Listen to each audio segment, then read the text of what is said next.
Good evening. Welcome to the Janaea Netball Centre for round 4 of the Opens Premier League. I'm Brittany Carter, and tonight, for the first time in 2018, we finally get a glimpse at the ladder leaders, GWS, on the Showcourt. Undefeated, they get another chance to prove themselves as the main contenders in this competition, facing the UTS St George Sparks, almost at polar opposites on the ladder. Last year's minor premiers and grand finalists, UTS, have been hampered by A&L and representative restrictions of their best talent. But this match does provide them with the perfect opportunity to bounce back and show how great their young talent really is. In experts' comments tonight, we give a warm welcome to New South Wales Swifts shooter Helen Housby, joining us for the first time. Hi, Helen. Hi, thanks for having me. It should be fun. You don't know many of these players, obviously coming from a totally different country, but I'm sure there's going to be some names that sort of pop out at you tonight. Yeah, and hopefully some of the netball will stand out as well. So, yeah, we'll deal with it. We'll just quickly run through the teams before the Sparks get us underway with the first centre pass. For the Sparks, Moira Gaha has selected Nat Elridge in goal shooter, Beryl Friday in goal attack, Amy Parmenter in wing attack, Narway Isles in centre, Belinda Lovedays in wing defence, Cara Stiles is in goal defence, and Keely Rodrigo is in goalkeeper. Beryl Friday getting us underway with the first goal of the match, Sparks up by 1. For GWS, we see Jenny O'Keefe select Ange Freketic in goal shooter, Abby McFadden in goal attack, Jamie Mann, the captain, in wing attack, Megan O'Keefe in centre, Tori Aoki in wing defence, Mallory Jansen in goal defence, and Petty Talanoa in goalkeeper. So we've gone 1 for 1. The Sparks back with their second centre pass of the match.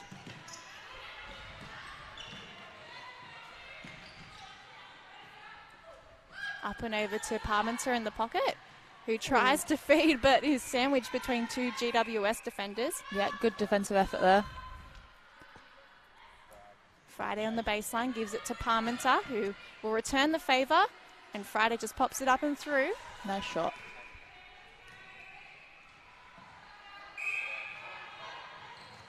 O'Keefe, the centre, is the daughter of head coach Jenny O'Keefe. So nice partnership there. I'm sure that there's a lot of netball chat done at home as well as on the court and at training. Never escape netball. And Ange Freketic keeping her tally in a nice position. She actually shot 27 out of 27 attempts last week at 100%. She's playing for the Giants this year in the A&L. That's a fantastic intercept from GWS. Yeah, unlucky. And just unfortunate they can't push it up the other end, Helen. Yeah, that's so frustrating for a coach when you do all the work to win the ball back and then you can't reward it. Lovely lean in the defence. But the Sparks get their goal. And so the Fury looking to make it level again. Freketic on the baseline.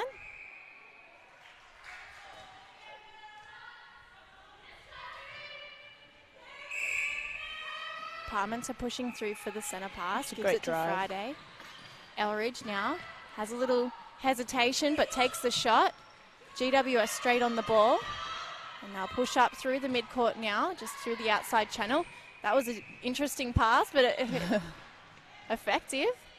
And the ball just trickles over the back line for a Sparks throw-in. Same again for GWS. They win the ball back, but they haven't managed to capitalise on it. Loveday, long bomb over the side to Rodrigo. Now Isles has got it in the centre. Oh, little tip from GWS, but again, Sparks end up with it. It's going to be a throw-in. Friday popping out. Parmenter. Another tip from GWS. It's quite scrappy play to start off the game. I want to see which team's the first one to settle down a little bit. It's quite interesting because we mentioned in the lead up to the start of this match that GWS are undefeated. They're on top after 3 rounds. Sparks yet to win a game. Do you think that there's any mental thing there from last year, knowing that they made the final and that they were the minor premiers for GWS? Yeah, definitely. I think there's always pressure on when you do make a final and you want it to play well. And, you know, it's obviously hard when you don't have all your best players on the court like they don't. But, yeah, every game you go out to win and hopefully they can settle with this shot. Oh, unlucky. Good rebound, though.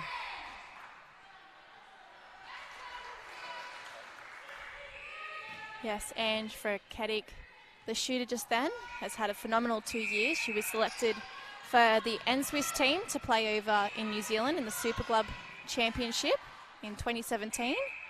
She played for the Territory Storm in the A&L on the back of that performance.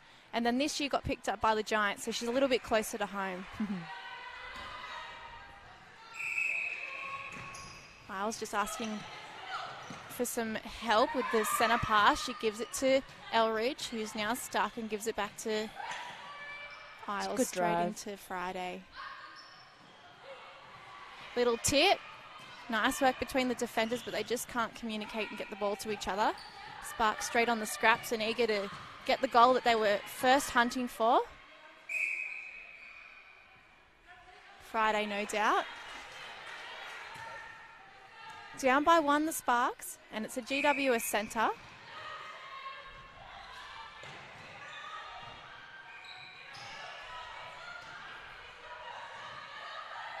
Freketic over the top. Little tip from Cara Stiles. It's good defence here. They're putting a lot of pressure on every ball. I think the defence is something that's really stood out so far. Freketic, quick work. Oh, nice. Jamie Wham with the assist, the captain. It's her second year leading GWS.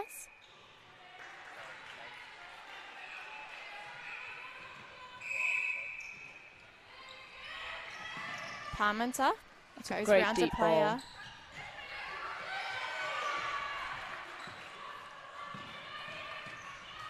Strong work from the goalkeeper.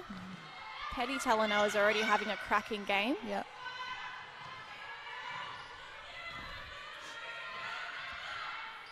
McFadden offloads to O'Keefe. They go over the top of the circle to man. Quick feed. McFadden straight to Freketic.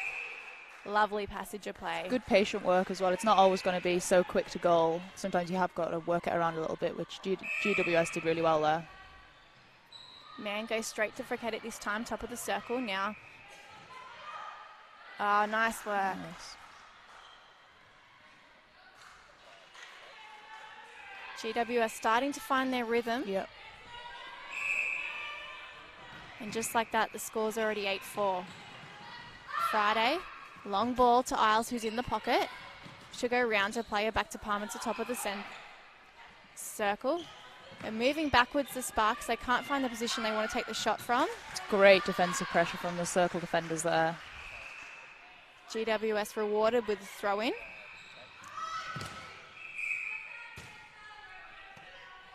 Careful not to take our camera out. We need that. Talanoa with the penalty. That was nice work from Friday. Just couldn't keep the ball inside the court. Love to see that. Goal attack going for intercepts. Well, you yourself made a great one already this season. I can't remember who you threw the pass to, but I was talking to Kate Eddy about it on the commentary. I think it was Paige who chased it down, yeah. Well, we get told from Bryony that we can win the ball back just as much as the defenders. So, yeah, it's good to see attackers doing that. Isles, edge of the circle, just gives it to Elridge. Easy little pass. Lovely shot.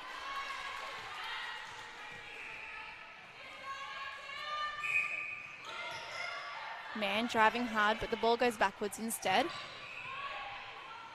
Now, Freketic. O'Keefe. GWS penalty.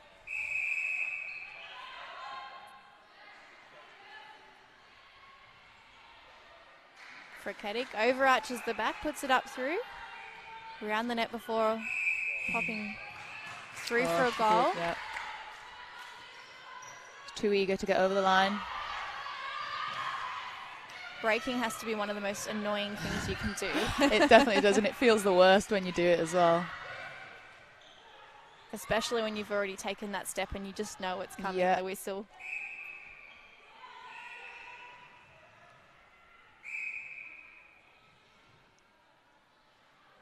Freketic gets another.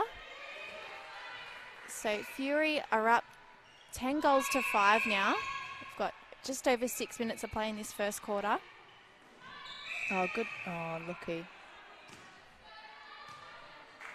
There's been a few tips from UTS off Mallory Jensen's passes at the moment. So it'll be interesting whether she just hangs on a second longer, confirms it's the right pass to give. Yeah, and I think a lot of the time it's where the pass is coming from. It's coming from quite low down. She maybe needs to get the ball up and around the hands a bit more. 11-5. Isles with the centre pass. Parmenter coming forward to Isles. Elridge over the top. Friday at the back with space. Oh, lovely. Great quick feed there. Defender's eyes were down, seen the space and put it in. I think it's why it's so important to have great communication between the shooters, and obviously they know each other very well. Definitely.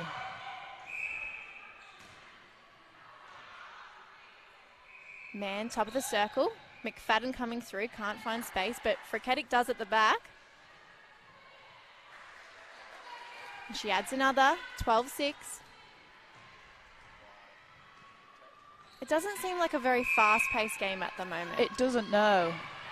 And I think Sparks are going to have to turn a bit more ball over if they want to compete. I think GWS are settling down a little bit. Isles, quick work into Elridge, bounce pass. Missed. Great rebound.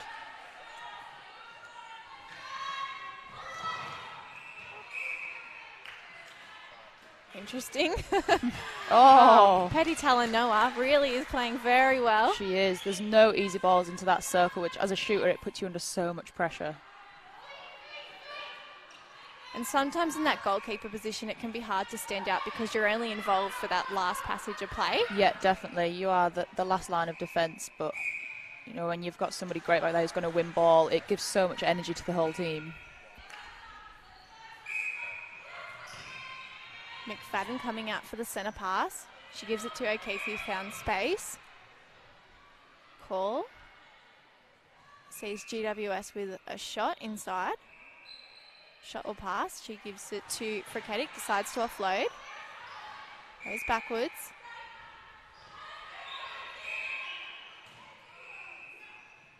Some nice strong holds there by UTS. Yeah, there is. Makes it a lot easier to see where to place the ball, and also you can play for the contact a little bit as well. If you can get a strong hold on, make the defender come through you to get the ball.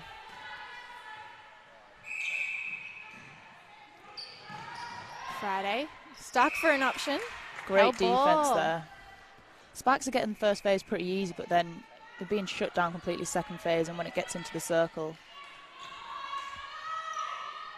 Big ball now across the court. Jansen to Man. Friketic pops out of the circle. O'Keefe's got it in the pocket.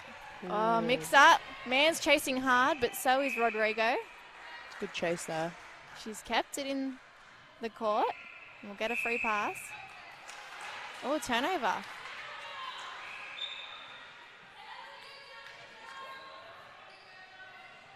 Rodrigo with the penalty. Little dummy. No options. Oh, yeah. There's no options coming to the ball carrier there. It's a great example of how you win the ball back. Just put pressure on them. Put pressure on. Get in between the ball and the player.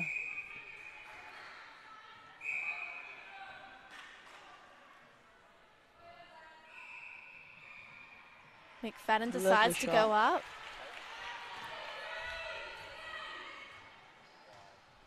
So Abby McFadden in goal attack for GWS, the orange dress, has got a fantastic story too.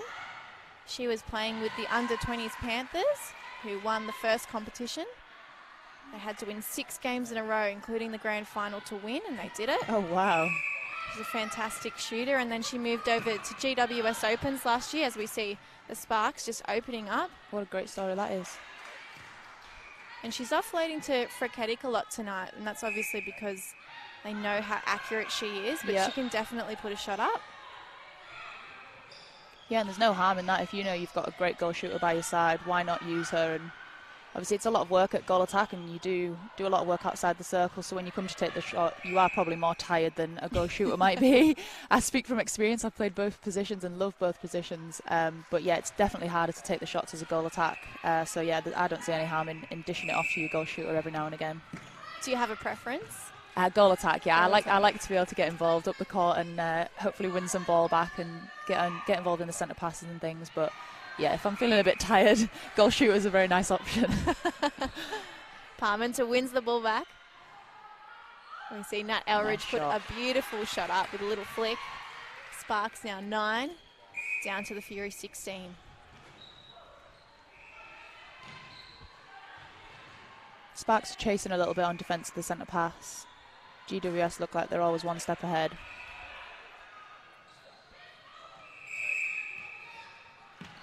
Parmenter straight to Elridge, top of the circle, gives it to Friday. Lovely positioning of the body and the hands. Back to the ball, still able to grab it. And Nat Elridge finishes with the goal. Great change of direction there on the centre pass. Coming through. Abby McFadden missed the ball. That was for her. Oh, big pass. Yeah. And of course, who's on it? Petty Talanoa. Yeah, she had a great first quarter. All right, the Fury are up by 7 goals after 15 minutes, 17-10. What's impressed you most about Premier League so far, Helen? It's been quite defensive. I've been impressed by a lot of the ball that's been won. And even coming through the court, there have been some attackers who have been going for the ball, which is always nice to see.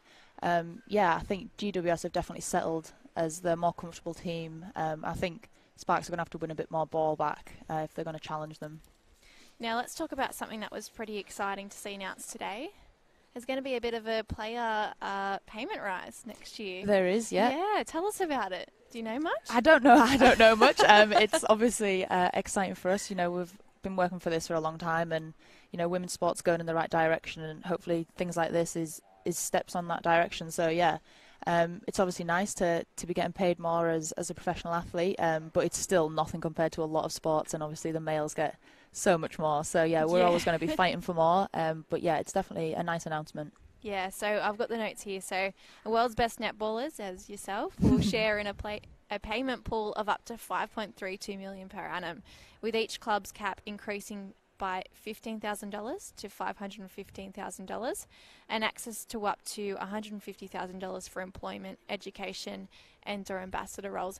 What I really like about this, though, is also the announcement that each player's private health fund insurance allowance for next season will rise to $1,635 to be in line with the government-approved private health fund increase. So, I mean, that's the way it should be, obviously. But in years gone by, that wouldn't have been seen at all. Yeah, that definitely would not have been seen. I think I remember Liz Ellis and ex-players talking about what they used to get, and it was a joke, really. Used to get, free take, $50 a game, like things ridiculous like that. So, yeah, netball has came from nowhere, really, and it's so good to see it doing so well.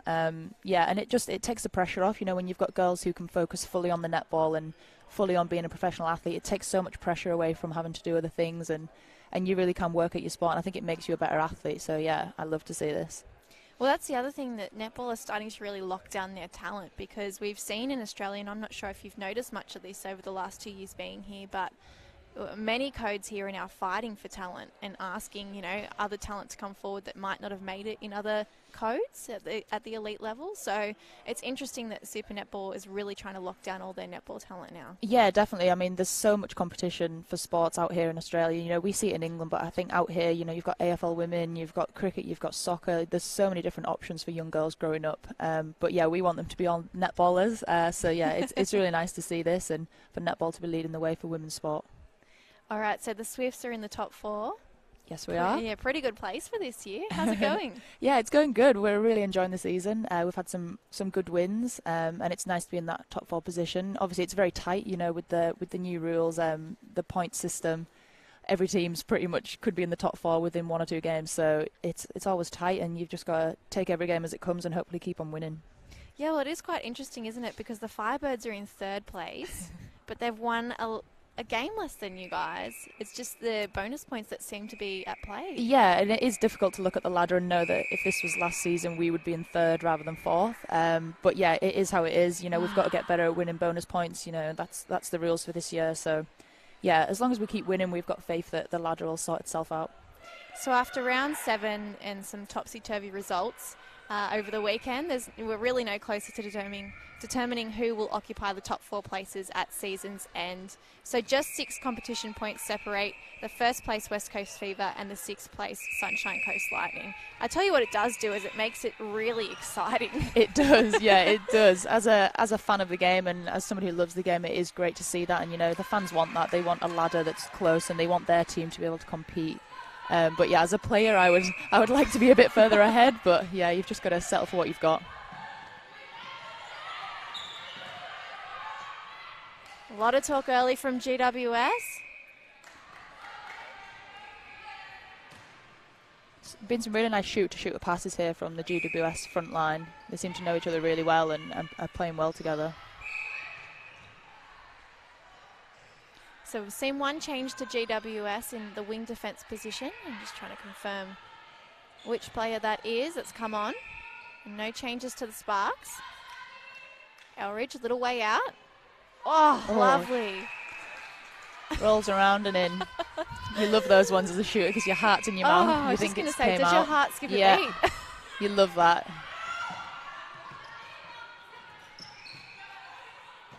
Lovely give and go there. But she can't finish it off. Let's see what Sparks can do with this. Rodrigo gets the rebound and forces this opportunity for the Sparks. Oh, what a win there. Talanoa, throw in. Oh, that was not nice. That's a painful one.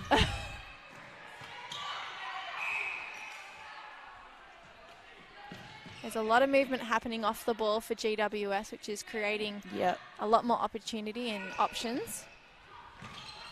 McFadden gives it to Mann, just edge of the circle now.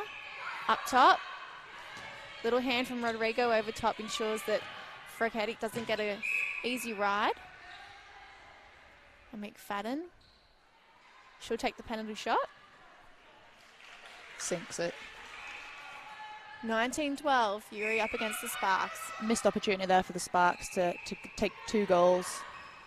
They need to be a bit more clinical with the ball at the win back, I think.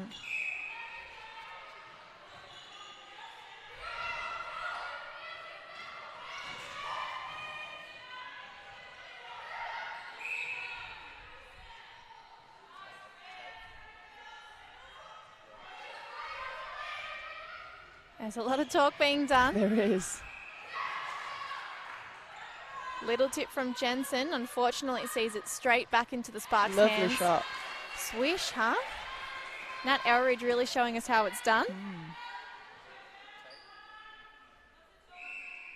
So the wing defence that's come on for GWS is Annabelle Marshall. And she's just provided an option to O'Keefe right now. McFadden to O'Keefe, and Great she'll use drive. her. Pass back with the assist.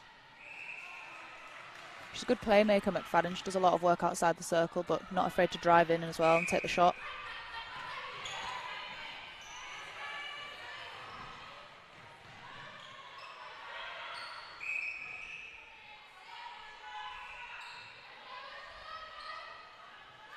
Isles straight into Friday.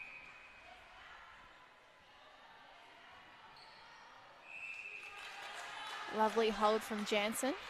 Clearly knows her 3 feet really well. I don't think I've seen her being pulled up once so far. Freketic gives it to Mann just outside her body. McFadden calling for it. Doesn't want to take the shot herself or go back. Oh, good win there, Sparks. Again, let's see what they can do with it. Friday, calm as ever, gives it to Elridge. That's a lot better. Quick through the court and a nice easy pass into the shooter. Her 3 shots, Elridge, now have been from the same position, a little way out, and perfect every time. Friday straight to her shooter. Comes off their hands. But it looks like it'll be a Sparks throw in, so all's not lost. Currently down by 5 goals, 20-15. 10.5 on the clock. Parmenter feeds to Elridge. Baseline. Rolls off into Talanoa's hands, and GWS with an opportunity here. Jansen, straight through the middle. How did she get that ball to where it was supposed to go while she lost her balance? That's impressive. Yeah, that is impressive.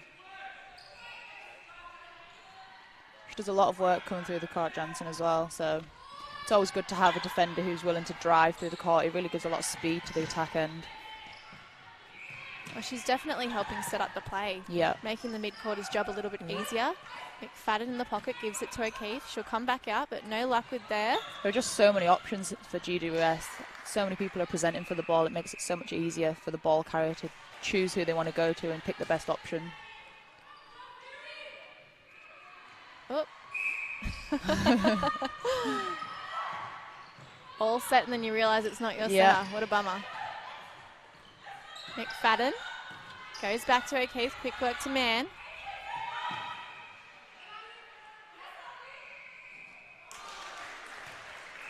It's good work there from McFadden. Sees the 2-on-1 on the goal shooter and comes forward. Our coach has described her as a real worker and very creative. Yeah.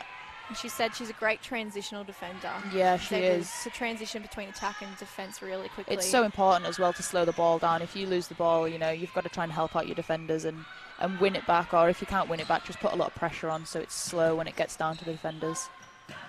O'Keefe. Almost take out the umpire with the ball. That's never good.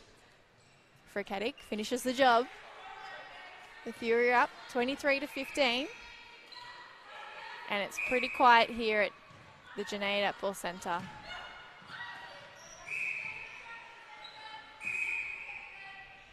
I think these GWS fans are used to winning because they're not making much noise when they score, when they win the ball back. No, they're not. I'd like to see some more passion from them. Maybe I should run onto the court.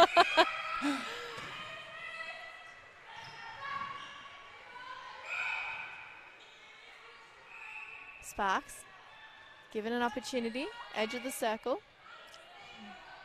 Friday, calm as ever. Nice finish.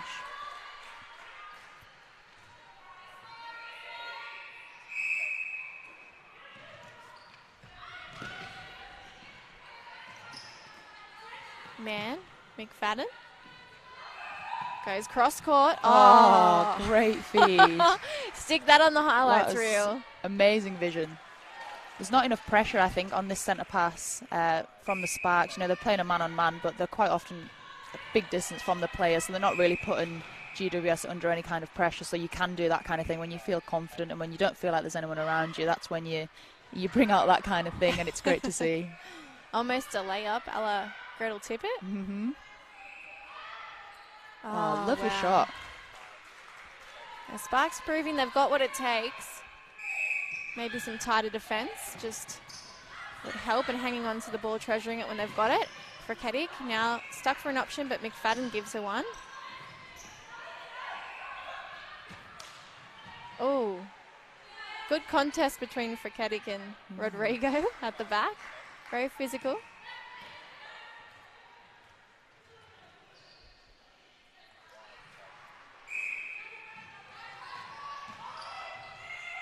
Parmenter on the run to Elridge. Friday goes backwards. Happy to take a shot with pressure from two. Oh, well done. Timing at the pass was impeccable. Yep. And a nice easy shot under the post. 8 the difference. Fricketic coming out.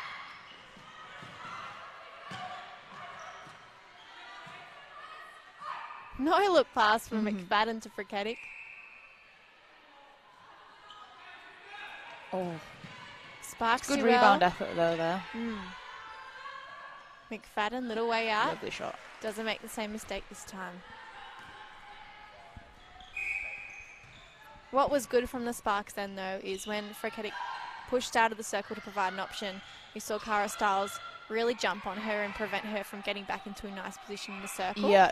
It's so crucial when you get a shooter that comes out the circle, the keeper, you want to keep them there because obviously they can't shoot from out there, they can't do anything. So if your shooter wants to come out of the circle, I'd say get up behind her and keep her out there, because shooters are comfortable in the circle, and a lot of them are comfortable just standing still and changing their holds. So when you get them out of the circle, they're definitely not comfortable.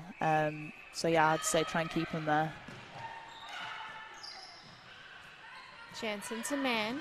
McFadden driving through the air. Well kept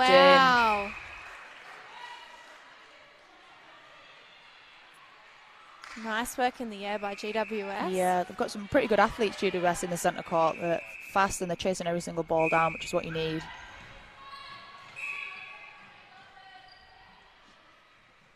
So high on the ladder, these GWS athletes. Oh. Their coach is attributing their success so far to the new strength and conditioning program they did in the lead up to this. So they think their trainers prepared them better than ever before. Yeah, that's definitely going to help. I mean, we do so much work in the gym and running and all of that, and it does make such a difference, because, the fitter you are, the better you can play and the better you can apply your skills. So, yeah, I wouldn't say they're probably not wrong with saying that. They do look the fitter team.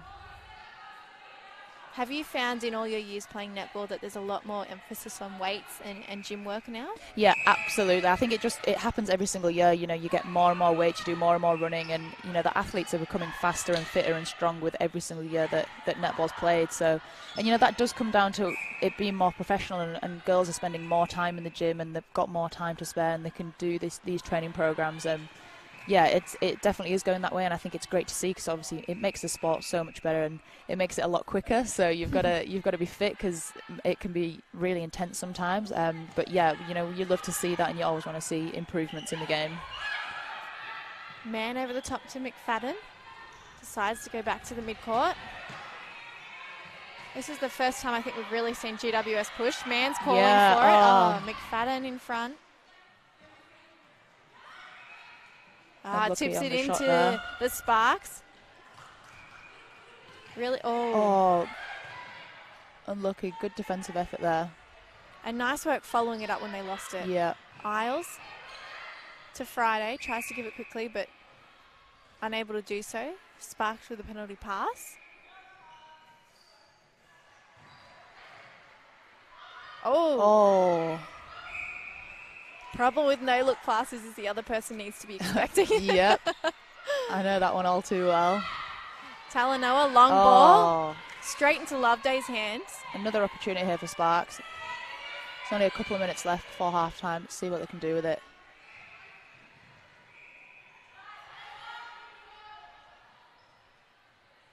Nice. Really impressive in that passage of play for Nat Elridge to just find some space to run around Paddy Talanoa. Yeah. Because at the moment her hold on her is so great and she's very strong. The only thing she can do is really run away from her. Yeah. It's a nice feed. A good finish. Good 2 goals there for Sparks. Yes, Eldridge is having to almost bend backwards and be very creative to find the ball. O'Keefe with the centre pass for GWS. McFadden goes over the top to Man. This time they'll go backwards. Front. Just holding on to the ball at the very last moment. Great understanding there between the 2 shooters.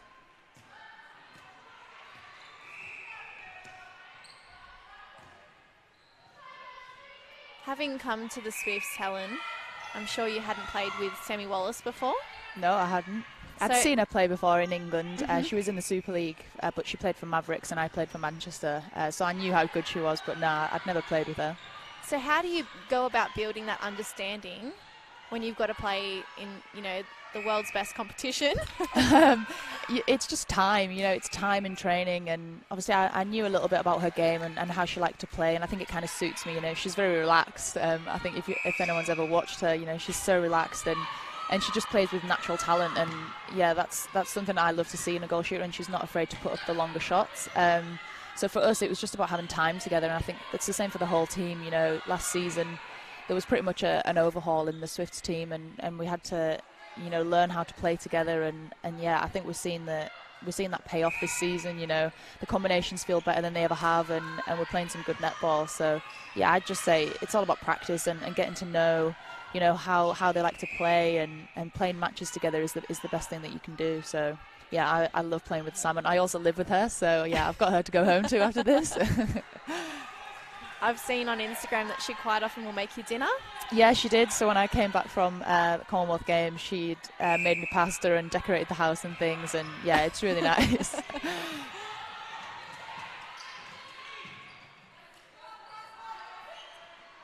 McFadden positioning her body really well to get the ball then.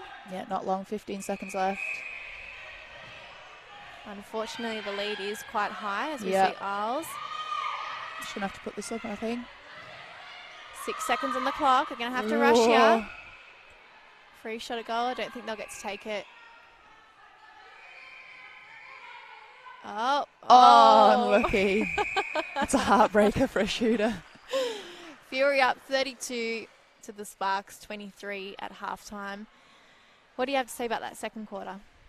Yeah, I think Fury still look like the better team. I think their attack end is so patient, and they've always got so many more options. I think the Sparks, first phase, they're okay getting it out on the centre pass, but I think they're struggling when it gets down to the shooting circle to find options. And you know, I think they just need a bit more prelim, a bit more movement, and hopefully that should free them up. But yeah, it's been a good first half. I'm enjoying this. So yeah. So that quarter was a lot closer. GWS only winning by 2 goals, 15-13. Yep. And I think that's because we saw them make a few more mistakes this time and some tighter defence from the Sparks. Yeah, definitely. And, you know, as the game goes on, it's always going to go up and down, and you expect teams to come back at you in a good league. So you're always going to be challenged, and, you know, you can't expect to play your absolute best netball for 4 quarters. So, yeah, GWS want to come back and get back to how they were in the first quarter. But, you know, props to Sparks for coming back at them in that second quarter. So it's going to be a good game this weekend because the Swifts come up against the Firebirds. And yep. Before your time, I don't know how much you know about this and how much your teammates have let you know, but before Super Netball started, that was probably the biggest rivalry yep. in netball, the Swifts against the Firebirds. Yep. 2 grand finals back-to-back, extra time, double extra time. Yep. It was just the battle you could not miss. Yeah. You looking forward to this weekend? I am, yeah. Obviously, I know all about the history now that I've been with the Swifts, and you know, 2 losses in a grand final is tough to take, and I think that's always going to give you a bit of fire in your belly when you come up against that team again. So yeah, this was actually this season was the first time I played them, because last season I was injured both times when we came up against the Firebirds. So it was really nice to get the win, and in dramatic circumstances like that as well by 1, it was pretty special. And yeah, we definitely celebrated like a grand final. But yeah, it should be a great game. You know, going up to Brizzy is always going to be tough, and they've got the home advantage. But yeah, we're hopefully going to play some good netball and hopefully get the win. Do you get time to watch many of the other games in the competition? Yeah, we do. So when we're in the hotel or if we're on an away trip, we like to put it on the TV, or if people have got apps on the phone and things. And yeah, it's nice to see what the competition is doing, but it's good to see just as a fan. You know, I like to watch on Channel 9 and get involved that way, because you know, I love the sport just on its own, and yeah, I can't get enough of it really. So yeah, you do obviously you have to watch it for the team and to see what your opposition's doing, but I like to watch it just as a fan and just to enjoy the spectacle. Well, you're helping contribute to the Wake Up Netball numbers. Have you heard much about that campaign? Yeah, I have. I think it's an amazing campaign, and obviously it's paying dividends as well. I think obviously what Sue Gordian did, it just started a little bit, and I think she's so right that, you know, there's so many girls that are playing netball in Australia, and I think you do really need to interact with them and get them involved with the professional game, because it is such a great product to watch, and especially to go and see live as well. The games are intense. I can definitely attest to that. And I think everybody who goes to see one says, I can't believe how fast it was, you know, and they're entertained. And yeah, it's definitely what netball needs. And, you know, there is such a huge market there. And it's great to see it going from strength to strength. I think 2 things that are really interesting is there's still this really big perception that netball is a gentle sport. Having played netball and soccer, I find that sometimes the comment, oh, what is this netball, still gets thrown around. And my first reaction to that is, have you actually ever watched a game? Because I feel like there's a lot more contact in a sport like netball than there actually is in a game like soccer. You've played both. Yeah, I've played both at pretty high levels. I used to play a lot of soccer when I was little, and I can definitely say I've had more injuries from netball and more bruises and more scratches. And yeah, it's supposed to be a non-contact sport, but you know, you've got 14 players on quite a small area, so you're obviously going to get a lot more contacts, a lot more hits and bruises and pushes and all of that. So yeah, anyone who tells you it's a non-contact sport is lying. Or ill-informed. Or ill-informed, definitely. But yeah, you know, that's how the game is at the minute. It's very physical, and you've got to be at the best of your game to compete. So I love it like that. I love it when it's a bit feisty and people are putting their bodies on the line because it means so much to them. So yeah, netball is definitely pretty physical.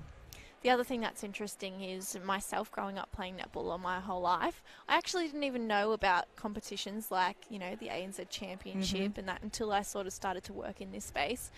I just think it's so interesting that so many people play netball, but we all don't know about super netball. Yeah, and I was the same actually. So when I was growing up, I didn't really have like proper netball coaches. I never did any of the, you know, how the girls here all do like this, like Prem League and state level. I never really did this. I played pretty much every sport under the sun that you could think of. Was just kind of having a great time, and I didn't know about the Super League in England until I was maybe 16 or 17, and I got picked up for Northwest of England, and then eventually for England under-19s, and then you get to know the system and how it all works. And I remember Tracy Neville, who was my Manchester Thunder coach, when I got my selection for the England under-19, she said that I should trial for Manchester Thunder for the youth side.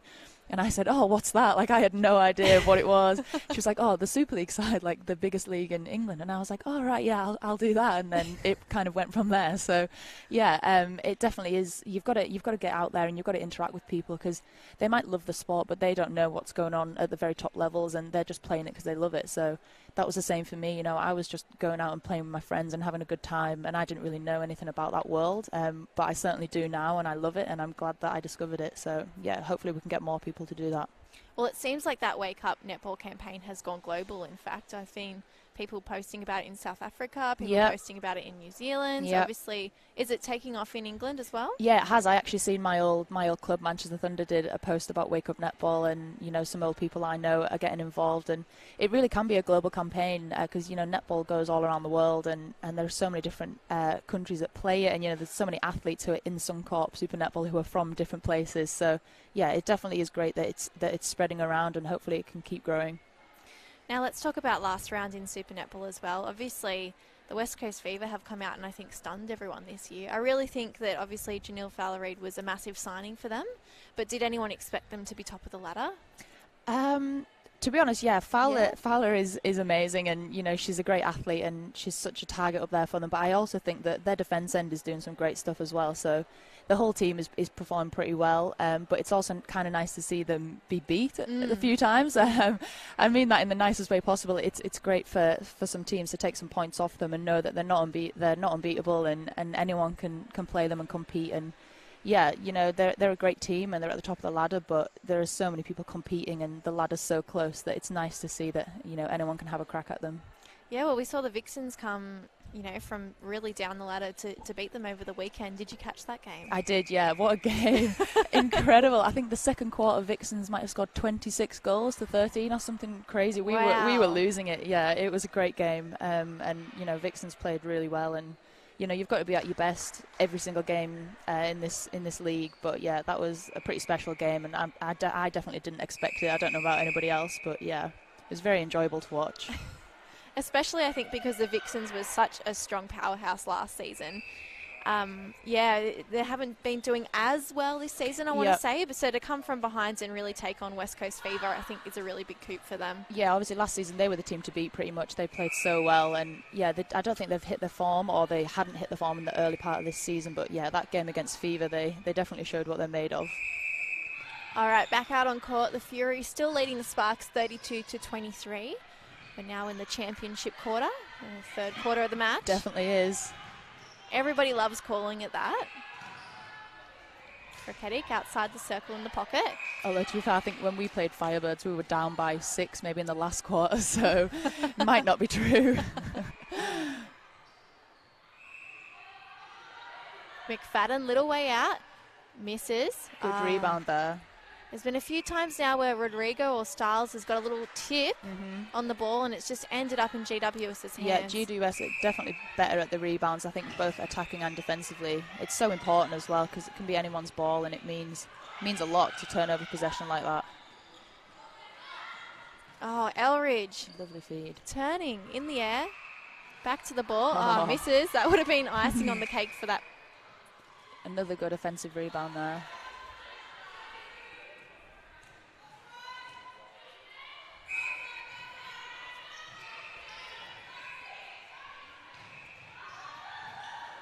Oh. Interesting that she went for that option then, O'Keefe, because Friketic had some space at the back.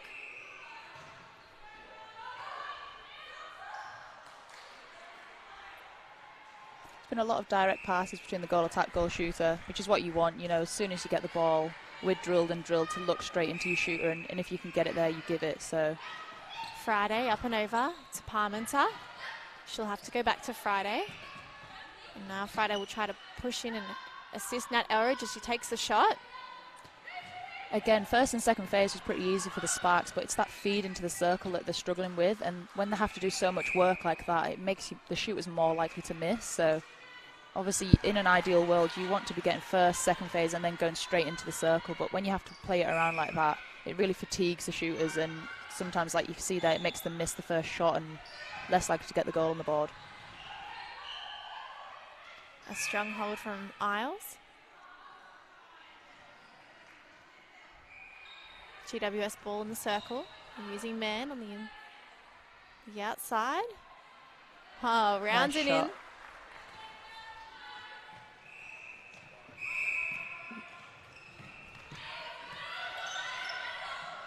Quick work from the Sparks here. Friday coming through and just providing an option. Nice shot there. Clean pass.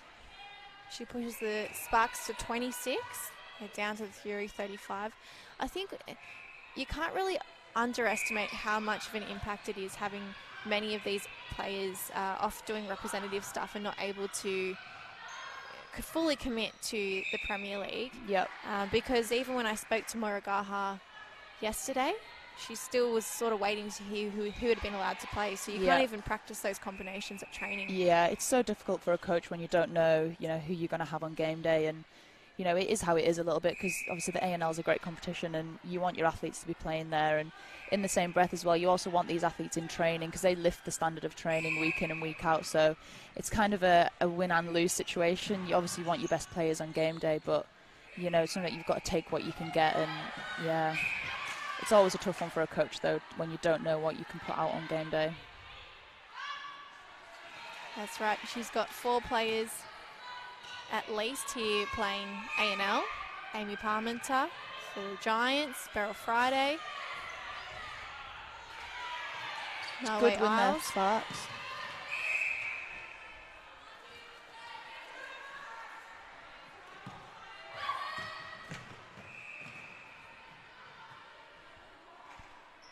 Another good finish from Friday. Important to notice too that GWS haven't made any changes since that second quarter, while the Sparks have made a change in that wing defence position. Maddie Mann is now playing there.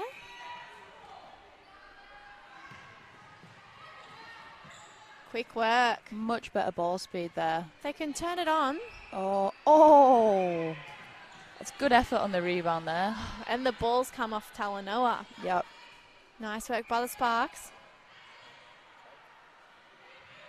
Sometimes you need a little bit of luck as well. Parmenter facing a challenge from behind, still manages to get the ball, and she'll offload to Elridge.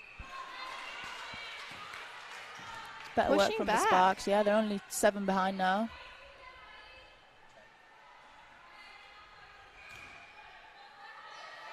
Plenty of orange in the stands. Yeah, there is. I prefer red. And I've just realised in wing defence and wing attack we've got man on man.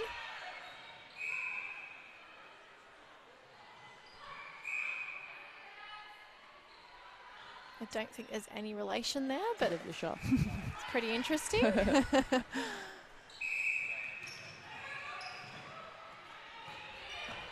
Isles gives it to Elridge out the front. Quick work with Friday on the pass back. She wants it again, her arms up. Nope, they go with Elridge.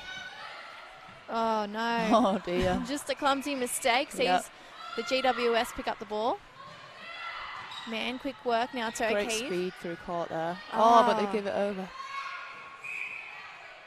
Oh, good contest between Jansen and Friday, but Because of the contact, it means that Friday's now given a free license to find some space. She'll go to Isles over the... Oh.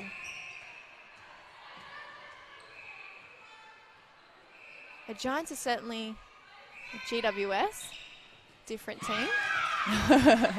They're on their toes and they're ready for that moment to pounce on the ball. Yeah, they are. Oh! So is Nale Isles. There's been some great passages of play here. Not for the coaches, you know, going up and down, but yeah, I love to see attackers winning ball back like that. The third quarter has definitely been exciting. The difference is 7. 8.5 minutes left in this championship quarter. Frakatic goes to the pocket. They'll come back out. Frakatic's going to have to pop backwards or something, and she tries to. Oh, good Rodrigo. win there. Oh, lucky. Unfortunate call.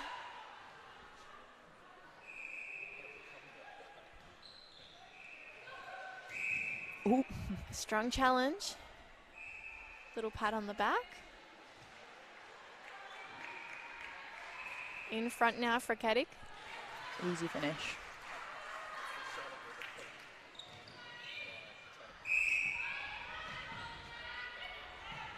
Quick work off the centre pass.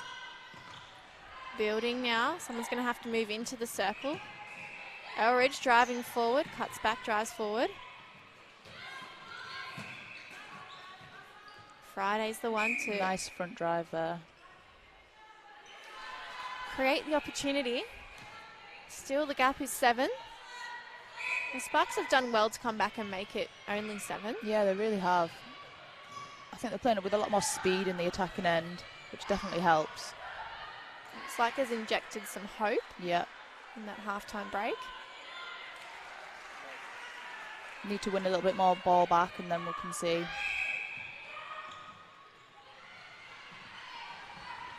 Friday to Elridge, edge of the circle. Pops it up. Friday is such a great target. You know, second phase centre pass, you can pretty much just prop and get them to put it into space, and same in the circle. It's great to have a goal attack with that kind of height and that range. Well, she's difficult to defend because her long arms and her long legs mean that you can't totally keep in front of her because she can just get that little edge out in front of you. Yeah, she is difficult, and she's not afraid to put up the long shots as well, so it's nice to see. McFadden doing a little bit more of the load with the shooting here with some heavy defence on Frakatic. Coming through, Parmenter. Straight up the court to Elridge. I'll give it to Friday. Over the top, Parmenter. Ooh.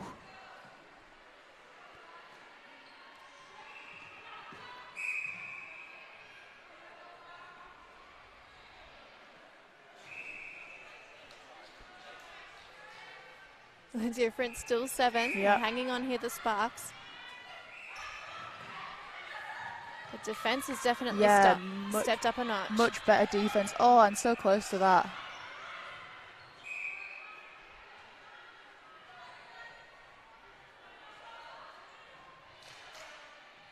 Frakatic. Underneath, up through.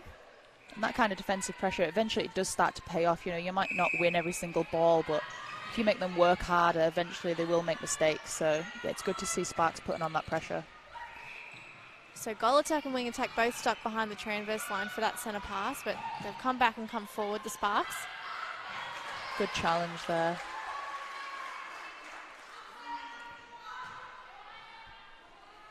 Jansen and Friday going toe-to-toe, and Talanoa just seeing it. Great vision. Yeah. No one to pass to. Oh. If Isles had just turned a fraction faster. Nice feed.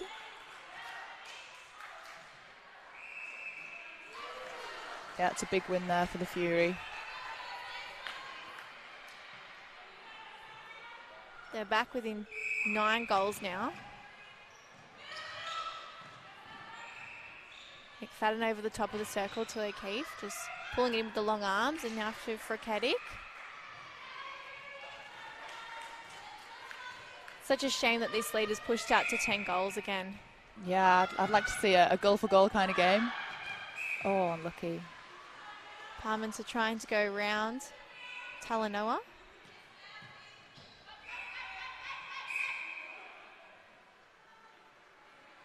Sparks are doing some good things this quarter. I think they just need to be a bit more consistent with their attack and, yeah, try and win some ball back here. Oh, that first and second phase is so good. That's a lovely play. And that works because the players are doing so much movement before the ball gets to them. You know, they're losing the defender before the ball's anywhere near them, and it just makes it look so great. Oh. I'd like to see Sparks look into the goal shooter a little bit earlier as well. I think she was free a little bit sooner. If that ball had gone the first second, I think it might have been a bit cleaner.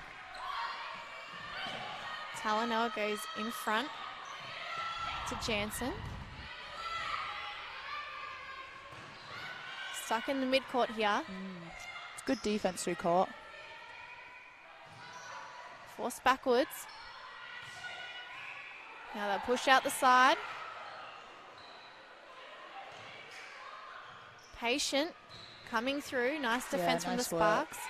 Just taking Freketic out of it and making McFadden do the work. Yeah, that's a sign of a good team as well. When you're under pressure, just playing the ball around and not forcing any silly passes and just making it really clear who wants the ball and working it to a nice, easy shot.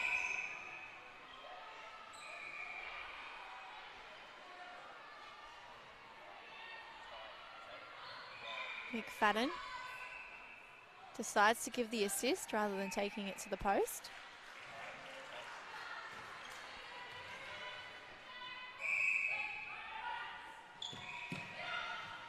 It's a good change there for second phase from Parmenter. A nice, easy feed.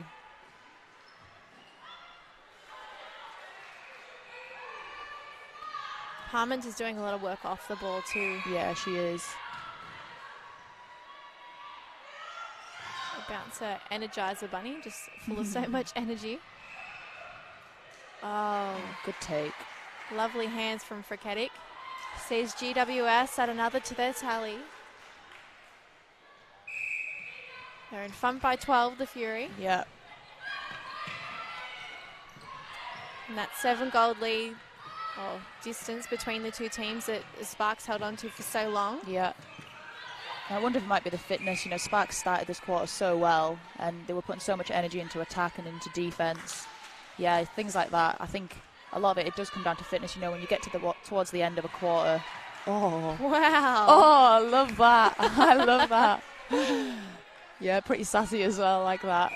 Yeah, I was saying, when you get towards the end of a quarter, you really see, you know, how fit the team is and if they can sustain the energy that they've been putting out for the entire quarter. And I think we've definitely seen Fury kick on a little bit and show that, you know, they've got superior fitness and they can last out a quarter a bit better than the Sparks, I think. Which is quite interesting considering we've spoken about how many A&L players there are in this other team. So they really should be fitter than these other girls. Yeah, they should. Oh. Talanoa again disrupting the play. Spoiling the party.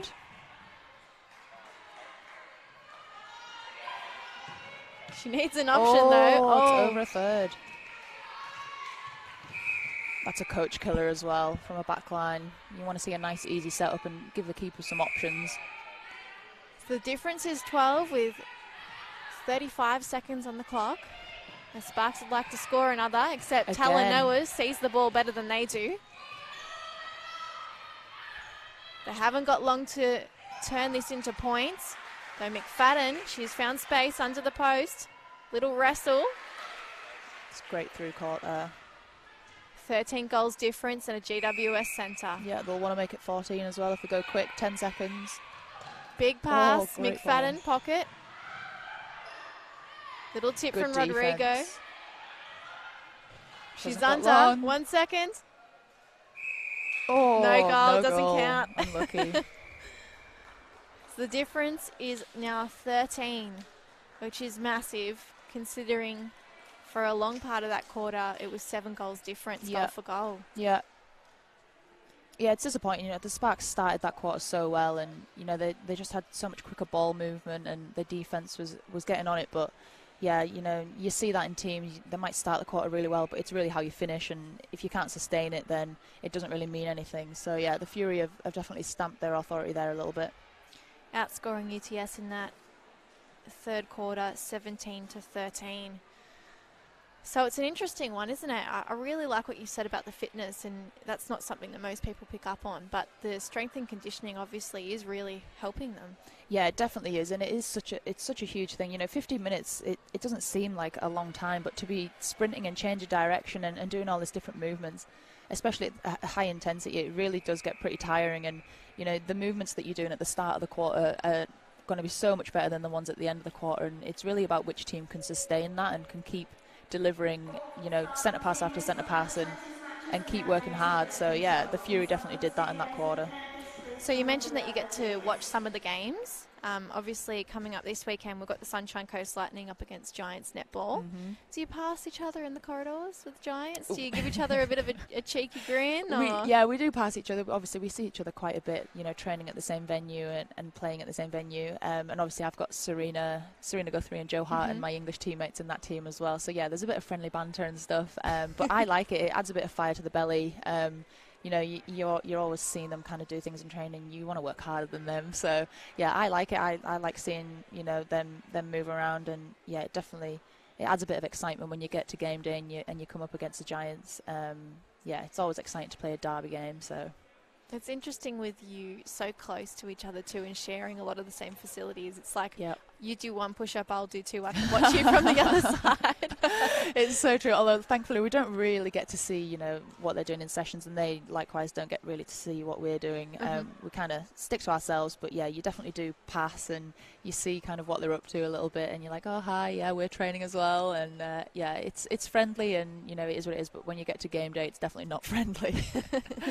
And what do you think's happened with the Sunshine Coast Lightning this year? Obviously, winners last year and out of the top 4 this year. Oh, yeah, they say it's a curse to win it, and then the next season you don't play very well. And, yeah, they're a great team, and they've got some amazing players, especially in the 2 circles. Obviously, they've got international players in those circles, and, they are a great team. And I just don't think they've maybe clicked as well as they did last season. And I'm not sure what to put that down to, but yeah, I definitely wouldn't count them out because with those kind of caliber players, they can pull out performances and then can pull out intercepts and great goals. So yeah, I wouldn't count them out. And it was great to get the victory over them, but we definitely had to fight hard for that. So yeah. And you had a double header last weekend here in Sydney as well. I attended the first one, and I just can't tell you how exciting it was for so many young girls to be able to watch, 2 New South Wales teams, 1 venue, back-to-back. And amazing games too. I mean, that first game was just crazy for the Swifts. Yeah. And then you go this weekend again. Is that atmosphere just insane with the 2 games back-to-back? Yeah, the atmosphere is always incredible, especially when we play at Kudos Bank Arena. And, you've got a mixture of Giants fans and Swifts fans and people who just love the sport. And I think we had maybe 11,000 people watching our game. So, yeah, it's incredible. And it feels so loud in there as well. I can't tell you. I think it's one of my favourite venues in the entire world to play in because you really do feel the support. And especially in that last quarter, you really do feel all the energy and I think especially because a lot of them are young girls, the noise that they make is like screams, so it's so loud. It's a decibel higher than most crowds. It is so loud, and you can really hear it, and it definitely does help you on the court. So yeah, we love our Swifts family. All right, so just quickly, in the top 4 at the moment, West Coast Fever, Giants, Netball, Firebirds and New South Wales Swifts. Then you've got the Vixens, the Lightning, the Magpies and the Thunderbirds. So who's your tip for the grand final? Definitely Swifts. Yeah, definitely Swifts. To be honest, I wouldn't write off a Swifts-Giants grand final. I think Giants, they obviously know how to win games, and they've got some pretty clever players, which I think is really crucial when you get towards the end of a season. So yeah, I would potentially say Swifts and Giants in the final, which would be pretty fun. All right, okay, you heard it here first. And one of those Giants training partners in Cara Stiles just earning that little tip that have seen the Sparks head up the other end with the turnover. Lovely finish.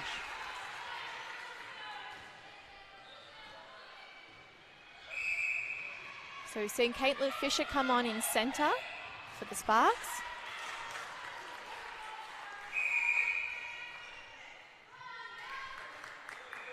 I'd like to see Sparks be a bit more patient on the second phase of centre pass there. Rodrigo and Cara Stiles have swapped their defending positions, so Rodrigo is going to have a bit more of a run now. And they are unchanged by those 3. GWS, however. Great read there. GWS haven't made a change since the second quarter, and they've been strong ever since.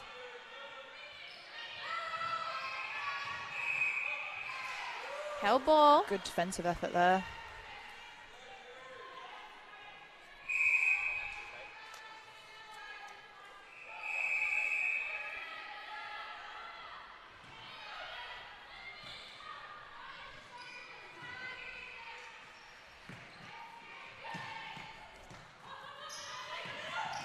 Calling for the top of the circle.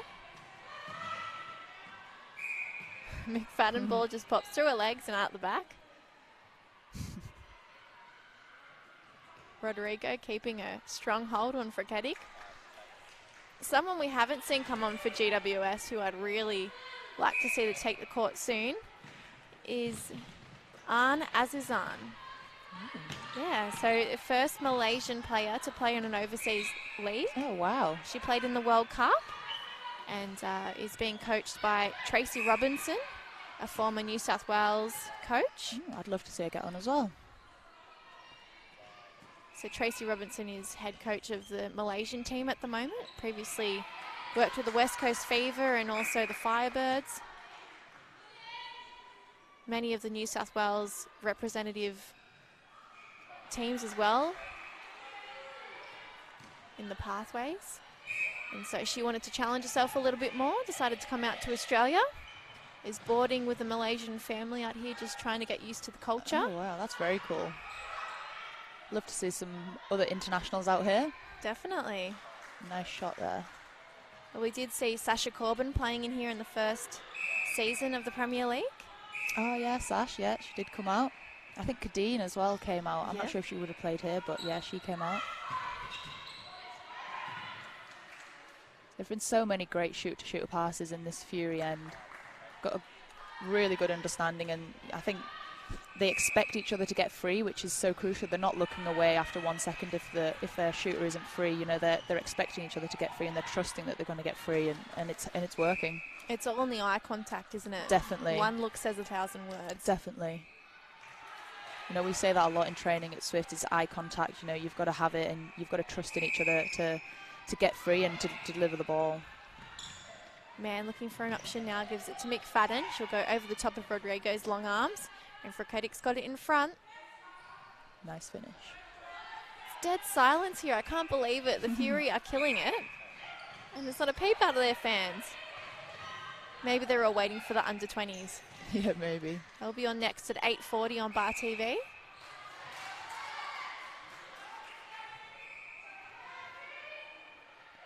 Talonel with the throw. Yeah, Fury are starting to pull away here. Grinding down a win. O'Keefe to the pocket in McFadden. Hard drive from Friketic, sees her nab the ball, but only just. Styles had a great challenge with her in the air. Good challenge, unlucky. A difference now, 14, and that was a Sparks centre pass. Quick give to McFadden from Mann. No look pass from Friketic. Little dummy from Mann. Nice feed. Do you use the dummy pass as well? Yeah, like to. We love that. How do you master it? Is it just something you practice? It's just practice. It's completely just practice. And yeah, it's very different doing it in training as to doing it in a game. You know, I think a lot of the times you're scared of throwing the ball away and looking like an idiot, especially in front of your coach.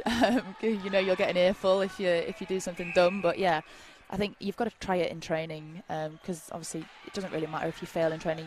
The only way you're going to get better is to try things. So yeah, I'd just say practice it if you want to do it, and then put it out on game day when you feel confident. Oh, it's a good crack there. Cara Styles, great vision. Saw the ball coming through. Unfortunately, it came off her hands and out of the court. O'Keefe now feeds to McFadden. Ball's on the ground. Good challenge from Fisher. You got to try. Yeah, you do. Passive aggressive kind of.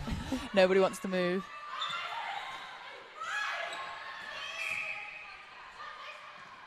This time, the feed works.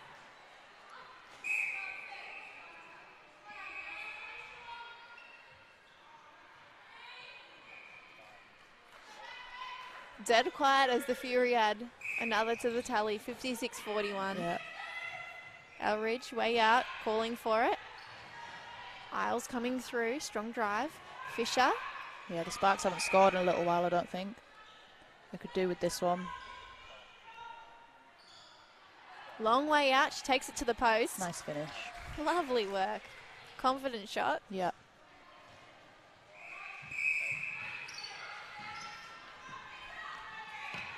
McFadden, long ball to O'Keefe. Still driving hard. Yeah, that's a lovely drive from the centre there into the pocket. It frees up so much space and it makes the shooters work hard as well, because you know that the centre court's on the circle edge, and you know they've done their hard work. It's time for you to do your hard work and get the ball off them. Sparks force back. Rodrigo gives it to Loveday. It comes back to Rodrigo. Again to Loveday. They're really stuck here. Fisher provides an option. Elridge, top of the circle. Friday, long arms, pulling it in. Put it through the net. Some good dodges there on the baseline. They need a little bit more of that, I think.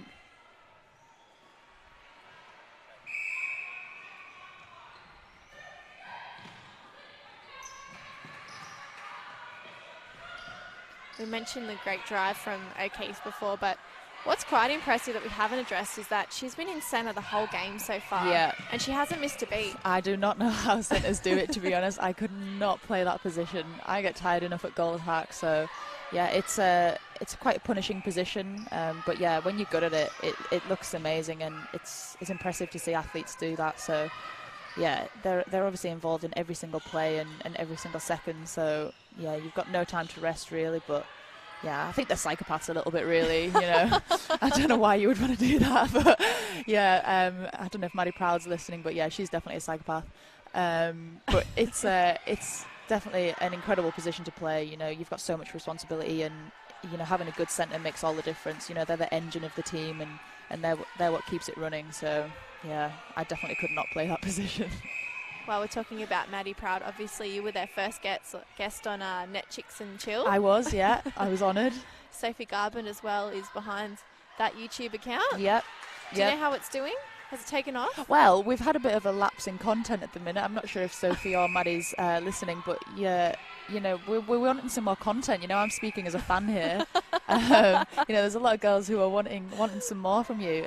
It started off really well, and I'm enjoying it. You know, those two are great characters, and it's pretty funny. I don't know if anyone's ever watched it, but yeah, you should go and check out their Instagram and their YouTube channel, because it's pretty funny, and it just sums up those two girls. So yeah, I'd want to see some more content, please, girls.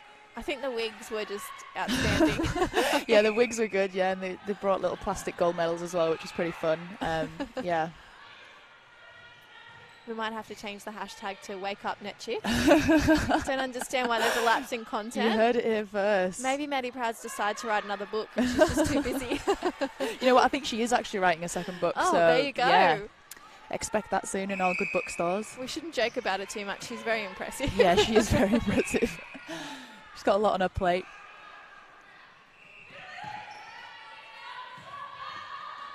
McFadden, top of the circle now, goes to man.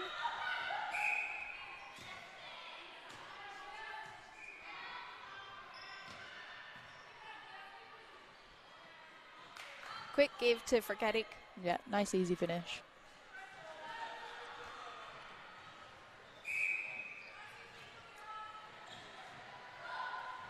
That was a really nice roll from Fisher. Great win. She didn't end up with the ball. It's a nice example of how to perfect it. Yeah, I love to see centres winning ball back like that as well. One of the great things about Premier League too is you see so many young girls graduate up into the Opens program. So Caitlin Fisher started off in the under-20s with the Sparks in the first year. Yep. And is now killing it with the Opens. Yeah, it's so good. Australia's really good at progressing their athletes, and you know the pathways are so solid, and you know there's so many girls who are being seen every week by coaches and by talent coordinators. So yeah, it's a great pathway, and it's really nice to see it in action here. And another player that's come out of the UTS Sparks program is Claire O'Brien. Oh yeah, I know that one. She played Premier League for 2 years. Yeah, she's a cracking girl. It's really nice to have some homegrown talent in the Swifts team. There's obviously some Adelaide imports as well. There are, yeah, we've got quite a few of those. A couple of internationals, me and Sammy. Just the right mix, huh? Yeah.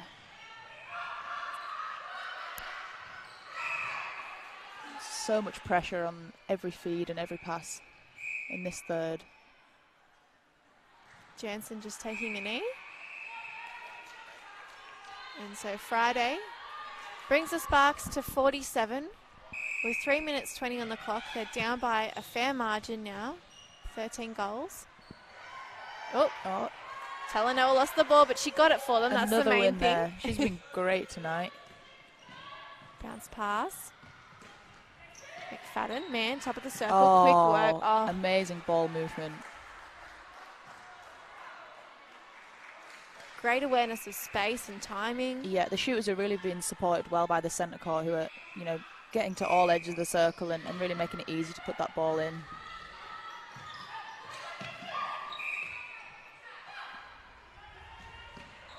McFadden.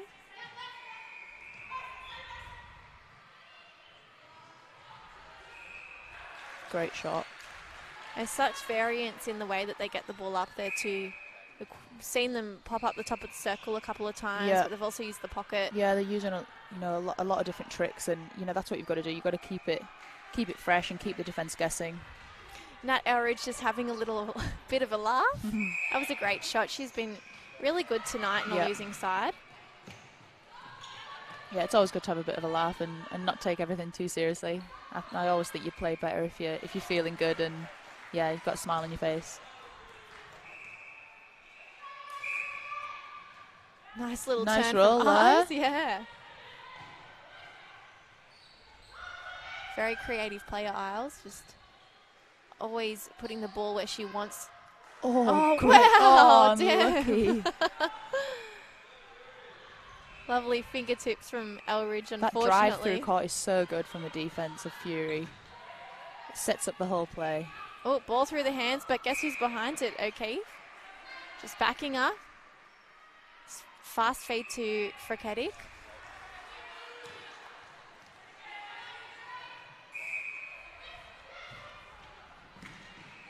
Oh.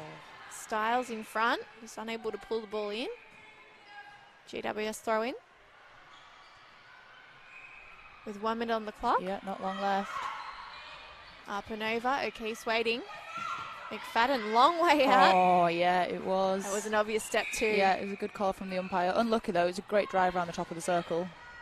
Rodrigo keeps the ball, no, ball out.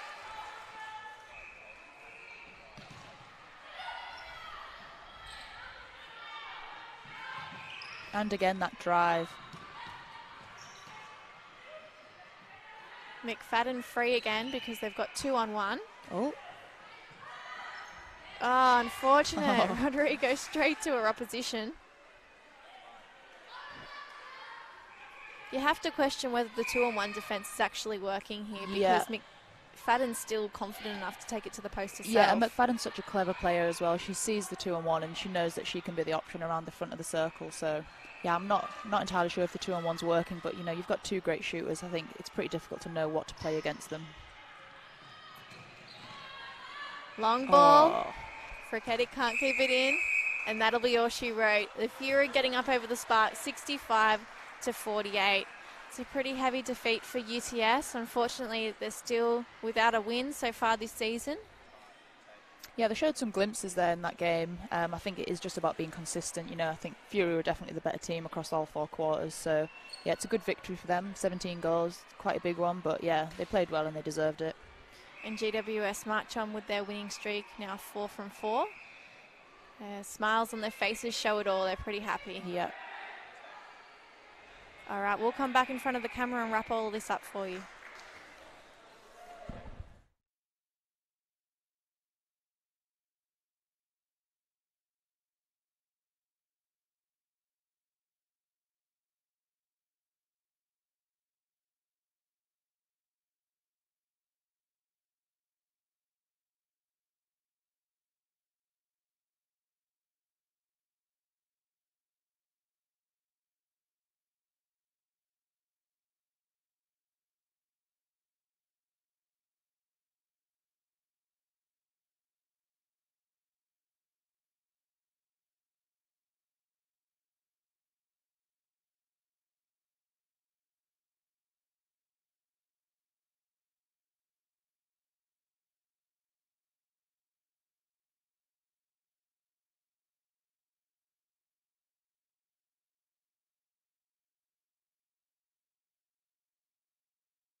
Well, Helen Houseby, the GWS, their fitness was just too good tonight. Yeah, they were good. They definitely look like the fitter team, and it does pay off. You know, I think we've seen some good glimpses from the Sparks, but in the end, I don't think they could really keep up with Fury.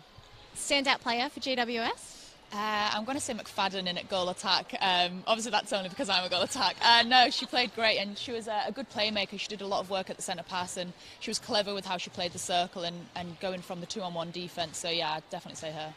And what about the Sparks in a losing side? Was there anyone that stood out for them? Yeah, they had some great players. I think they just weren't really consistent enough. I'd say Parmenter in at wing attack. You know, she does a lot of work off the ball, and when she gets the ball, she's usually free. And yeah, I think they just struggled when it came down to the shooting end. It just wasn't clicking for them, and you know that's testament to the defense from Fury.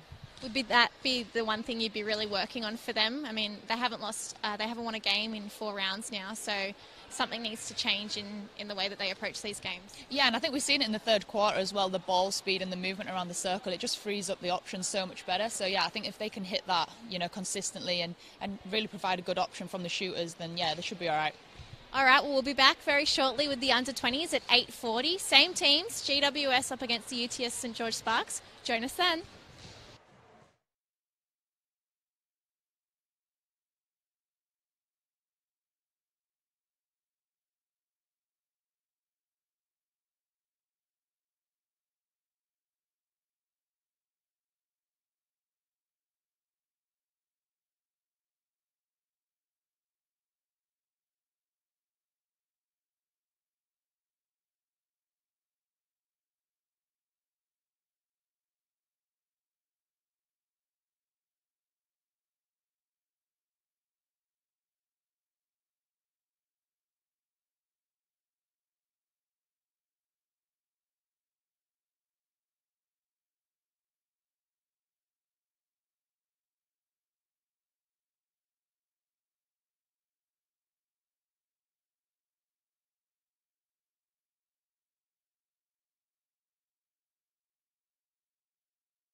Welcome back to the Janaea Netball Centre for round 4 in the Under-20s Premier League. On the Showcourt tonight, it's the battle for 5th place. We've got the GWS Fury and the UTS St George Sparks. Champions last year, UTS have faced 3 tough rounds so far, with a new-look squad and only 4 players left from their winning side last year. Let's not forget they were grand finalists in the first season too, so this is a club that's not used to losing. Meanwhile, GWS are pretty much in the same boat. Again, only 4 players left from last season, and a brand new coach. They're keen to prove themselves just as good as the team they put out on the court that made the semis last year. They got their first win last week against Manly, and they're looking to build on that performance. I'm Brittany Carter here on Bar TV Sports with you tonight, and with me for more expert comments is New South Wales fifth shooter Helen Houseby. Yeah, I'm not sure about the expert comments, but yeah, it should be good. I'm excited to see this game with the under-20s. Well, our producers have already told us this has been the best commentary so far, so... Oh, amazing. What they've high talked praise. you up. Caitlin Campbell, the captain, with the centre pass for the Sparks. To start us off, I'll just quickly run through the team sheets. Regan Tweddle, coach of the UTS Sparks, has selected Isabella Pickup in goal shooter. Georgia Westwood partners with her in goal attack. Chase Vassallo in wing attack up against her old club. Caitlin Campbell in centre, the captain. Claire McCronin in wing defence. Jess Bowden in goal defence. And Ash Selwyn in goalkeeper. Now for the GWS Fury, Kath Tetley, the new coach there, has selected Lauren Woods in goal shooter, Emily Dunn in goal attack, Monique Clifton in wing attack, Anna Naunge in centre, Taylor Flood, the captain, is in wing defence, Seasons Tudahui Ta'u Awiti is in goal defence, and Violet Wetstein is in goalkeeper. So we've already seen the Sparks get up by 1 point, Helen. Yeah, we have, and some good pressure here. And she sinks the goal. Lauren Woods with her first shot of the night to level it up. 1 minute gone. McCronin uses Westwood on the inner channel. Chase Vassallo, top of the circle. Westwood wasn't expecting it. Yeah. Quick hands though, saw her secure it. Yeah, good finish there from Westwood. Let's see, Marion Gay with the centre pass for GWS. Coming backwards now. Still trying to work into that circle. They're stuck for an option. Oh, lovely hands.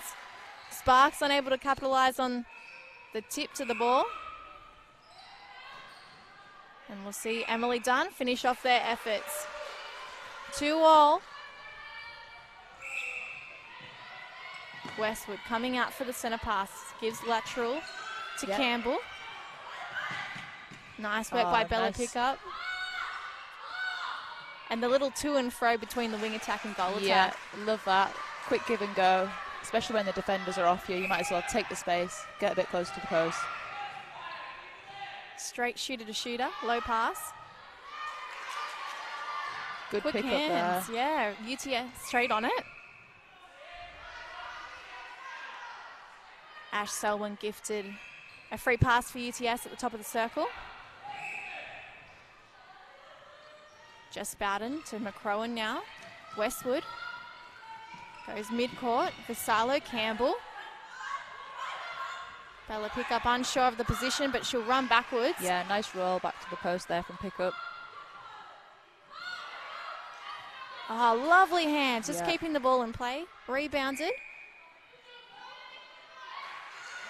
Wetstein So straight on the crumbs. rebounds. Why is that, Helen? It's just, well, I know my coach is listening, Bryony. She gets into us, all the time about rebounds. It's a free-for-all for possession, and for a defense to win the ball back in that way, it gives so much confidence, and you can drive the ball all the way through the court, and all the hard work that the other team did to get it into that position is wasted. So yeah, it's anyone's ball, and you've got to go up hard for it, and hopefully get as many as you can. We just saw Wetstein take the rebounds as the goalkeeper and force that turnover. Bryony was interviewed for an article on the Super Netball website talking about the most crucial position in a Super Netball side, and she mentioned that it is goalkeeper. Yeah, and it's so true. Goalkeepers are the last line of defence, and if you've got someone great back there who can put a bit of fear into the shooters' minds, because for a team to function, they need their goal shooter to be scoring goals and to be confident. And I think the best goalkeepers in the league, they put a bit of fear into the mind of the shooters, and it's not just physical, it is psychological as well. And they do so much work in winning the ball back. It's a very important position. Westwood to Vassallo in the pocket. Oh, lovely work. Wetstein so good. Already putting her name out on show. Confusion. Be a turnover. I think it might have been over a third, maybe. Yeah, they need to be a bit more clinical with the ball that they win back. That was a great intercept and deserved to be rewarded with a goal. Lovely intercept. Oh, ball goes free. GWS, keep it going. Oh, how's the hands? It's a good pull in there. Lauren Woods fulfilling a lovely effort by GWS. That was a spark centre, which is super important. We see Bowden take the intercept. Turned it over again. It's a good start to this game. A lot of intercepts. Campbell giving another option. Yeah, it's smart play. Just assisting from behind. A good finish from Westwood. And that was a Sparks. It wasn't their centre. It was a GWS centre. Oh.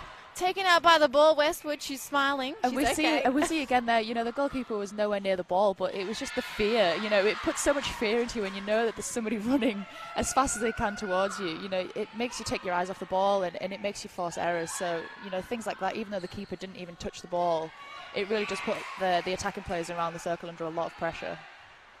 So Woods will take a penalty shot here, and she really has Wetstein to thanks for that. Yeah.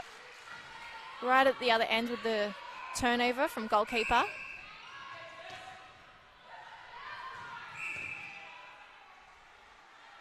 It's been nice and tight to start this match. Westwood with the funny hands in front. Oh, lovely pass. There were so many players in between the player and the ball there. And Dunn just looked as if it was everyday play. Yeah. I feel like they must practice that in training to have the confidence to give that, which is great to see. Vassallo comes back to Campbell. She'll go straight to Westwood. Yeah, nice ball. Just edging under the post. It was good work there from Vassallo. As soon as you get the ball outside the circle, you need to look straight in, because you never know if your shooter's going to be free or they're going to be on the drive, and you need to reward them. So as soon as you get the ball outside the circle, you need to be looking in. Now, the Sparks have played on the Showcourt for 3 rounds in a row, Helen. And I've told this story before, but you haven't heard it, so I'm going to tell you again. So Westwood in the goal attack position was one of the key players in their grand final win last season. Yep. She had her year 12 formal the same night as the grand final. Oh my God. Got photos, came to play, went back to the formal grand finalist winner. Isn't that crazy? What a night. That is ideal. I love that. That's so good. I hope she had a little bit of an after party after that too. I bet she did. That's so good. I love the balance there of that. You've got to enjoy netball, but also enjoy what's going on in your life as well. And yeah, hopefully she had a great night. GWS, incredible passage of play. Keep it in the court. And Woods can thank herself. That was a lovely effort. Little tip, bringing the ball back over the line. And she'll finish with the goal. Yeah, let's start to get a little bit of a gap here, Fury. Noongay with the centre pass. And she'll back up. Oh, that's a great early feed over the top to Woods. Oh, ball missed. Selwyn's on the crumbs. Yep. It's a Campbell win there for the Sparks. Bowden driving hard in the midcourt. She'll use Vassallo on the edge. GWS hands everywhere, smothering the ball. Yeah, Sparks were just running a little bit onto the same side of the court and into the same space, so it made it pretty easy for the defender to see that ball and to come out for it. How's the feed? Running back towards They're putting some pretty tough feeds into Woods, but she's taking them. They've got a lot of confidence in her. Creative feeding, that's for sure. Yeah.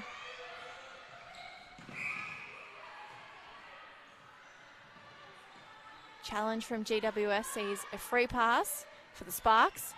Campbell to Westwood, who pops out. Ooh. Ball top of the circle. Coming around the edge. I'd like to see them go to post there or try and engage your goal shooter a little bit.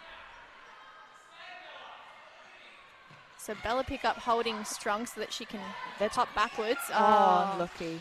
That was good defensive position to start with. It was a good swing, though, from the Sparks to open up the shooters.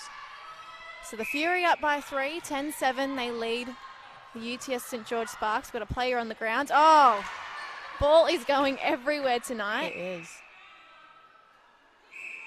Came off Selwyn, banged onto the post and into GWS's hands. Vassallo coming out for the centre pass. Quick work to Campbell. Bella pick up now. Oh, unlucky. It's a good challenge on the circle edge. You've got to go for those. In front, Westwood. Lovely shot there from Westwood. So she's a very keen surfer. Recently only bought a van so that she can go surfing anywhere she wants and just sleep in it overnight. Hey, I wonder if she can teach me. I haven't been surfing yet out in Australia. Yeah, I would recommend you take someone out with you, especially the first time. Yeah, no, I think I'll be a nightmare, to be honest. Yes. Surfs every day, apparently. Oh, wow. I don't know how you could do it in this weather. I know. It's cold enough. Oh, big yell from GWS at the back. Sparks need to take this one through, reward the hard work that the defence have put in. Patient work from the Sparks. Back and forward on the court. Sees them in a good position now in the goal third.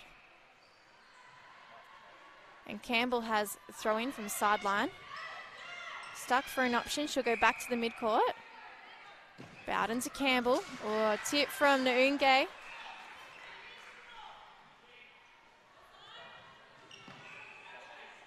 Campbell on the baseline. Looking to feed.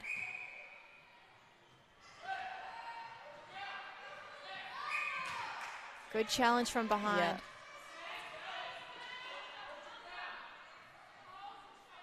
Wetstein pulled up.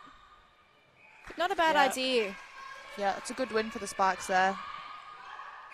If they can take this one, close the gap a little bit. Vassallo goes to Westwood now. He's not confident to give it to Bella Pickup, and that's why. She came off the hold a little bit and allowed the defender to come round, but got the contact call. I'll tell you what Wetstein is doing. She is enforcing fear. Definitely. And that's what you need in a goalkeeper. A little bit of uncertainty in those passes. Yeah. Quick off, the centre pass, GWS. Amazing drive. Both of these mid-quarters are very fast. Oh, Ash Selwyn's picked up the ball. Yeah, it's a great win there from Selwyn. Bowden gives it to Vassallo. Quick hands to Campbell, and Sane goes. Yeah, speed through court, so crucial. Westwood misses. It doesn't happen very often. GWS straight on it. They're working hard here. Big leap from Monique Clifton as she gives it to Noonge. It's a good feed over the top there. Nice understanding between Dunn and Woods. And Selwyn trying her very best to disrupt the play. Nice finish. We're rather close here. Fury only in front by 2 goals with 2.5 on the clock. Yeah, let's see who can finish off the quarter, the strongest team. Big ball over the head. I'd like to see the Sparks look in a bit sooner as well. Good rebound there. Wetstein, always there, waiting to pounce. Noonge asks for an option. And GWS going to get a free pass. Yeah, opportunity for them to go 3 ahead here. Clifton decides to go long all the way to Woods. They'll use the edge of the circle. We've got so much faith in Woods on that long ball. Oh, she's a strong player. Even just then, as the other shooter was taking the shot, just positioning her body, getting ready for the rebound. She's a clever shooter, Woods. Clifton, again, taking it to Woods. Woods. Great take. She reminds me a little bit of Sophie Garbin, actually, the way that she's holding strong and taking the ball. Sophie will love that. I'll just give her a shout out as well. We've already given Net Chicks a plug. We've talked up Maddie Proud. Yeah. Yeah, nice swing across the circle there. Opens up the play.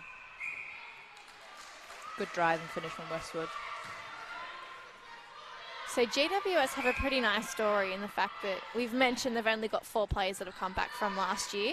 They finished 3rd in the regular season and made the semis. Didn't make the grand final. But they've got a new coach in Kath Tetley who was working in netball at Netball New South Wales for a very long time. Has been working in netball since the 90s. Wow. Absolutely loves Premier League because what's so interesting is she was one of the people that wrote all the policies for this competition. Oh, wow. So when she was working there, she really helped set up this competition and everything that you're seeing on court tonight. So it means a lot to her. That's right. Took a gap year. Oh. Took a gap year and then was asked to coach. And now she's got a chance to prove herself. Yeah. GWS getting an opportunity with the step. There's a lot of bodies flying around here. I love it. Oh, lucky. That would have been a great feed. Oh, wow. That's the first quarter done. That so quickly. Fury up by 4, 15-11. And that's the reason there was such a long pass. Although, forgive us because they've been happening all quarter. Yeah, they have. They've got a lot of trust in Woods in the goal shooter position, which is good to see. Yeah, she's holding strong and she's taking the ball, and I think that's probably one of the reasons why they're up at the minute is they've got easy passage down to the shooters, and then it's an easy feed into the circle. Oh, not sure what's going on here. Someone accidentally set the alarm off.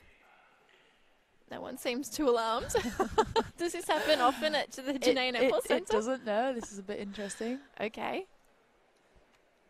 Everyone's a bit confused as to what's happening, but it looks like we're going to be okay to carry on here.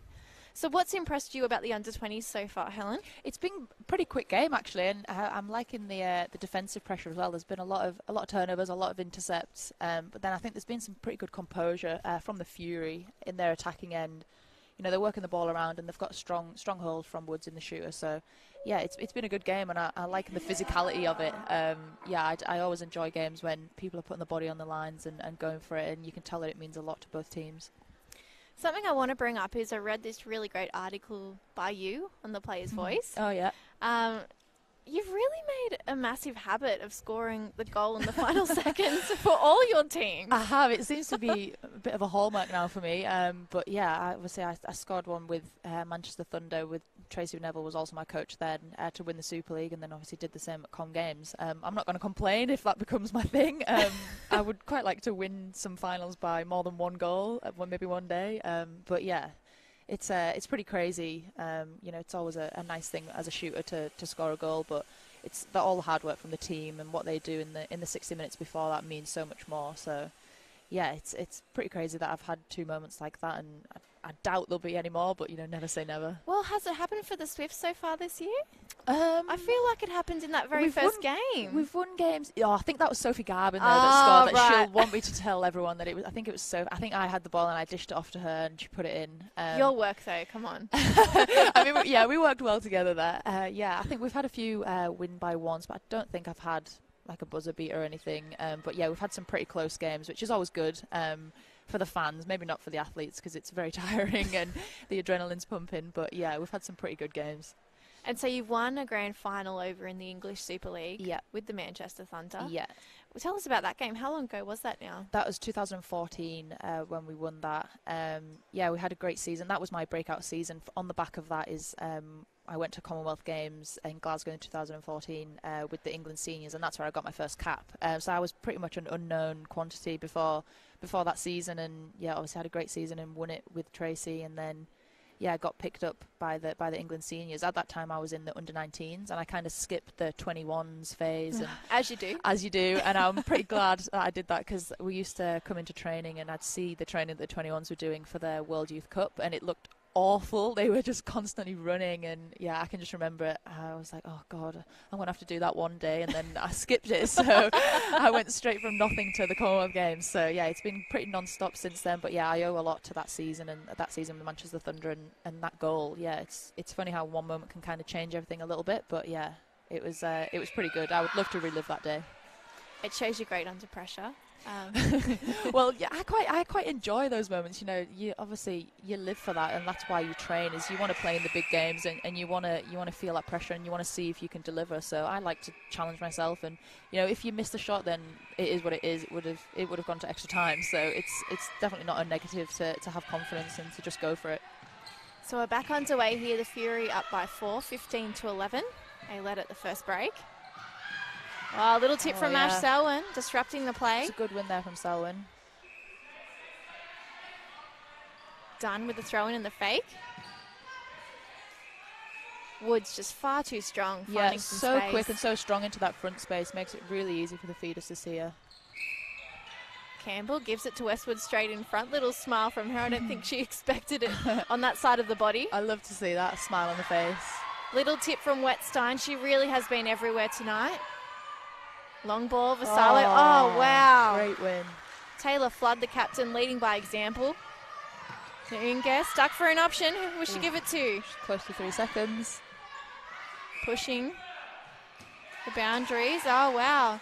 The call's gone the other way. You don't see that often. No, you don't.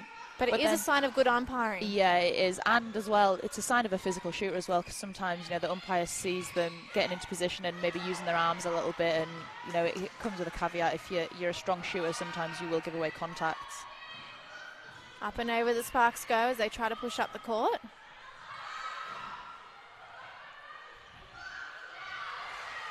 And we have seen a change for them up their shooting ends. They've gone back to their usual combination with Kaimani Swenke in the goal shooting position and Georgia Westwood in goal attack.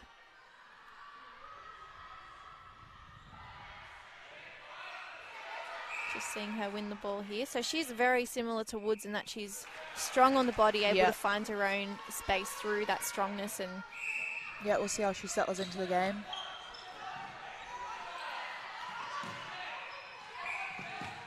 That remains the only change. GWS have made none to their lineup. Dunn decides to go to the post.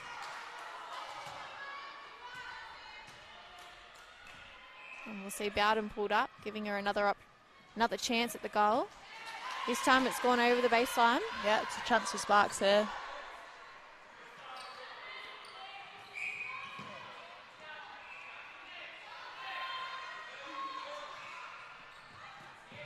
Bowden coming through to Crowan, who just goes straight through the middle. Vassallo, long ball. Yeah, it's a great ball into the pocket. Oh. Campbell tries to feed and Wetstein upsets the party.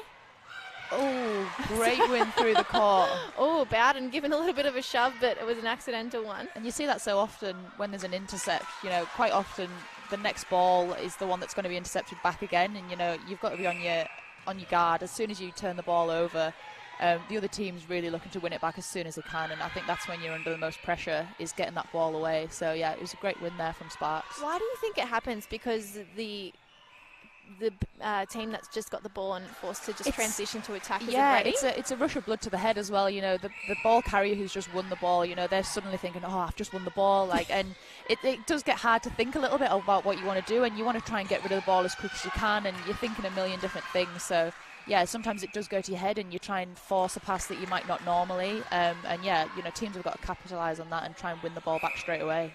Well, those two shooters in GWS, Woods and Dunn, were just hanging at the back under the post, unmarked, both of them. It's quite remarkable how sneaky they were.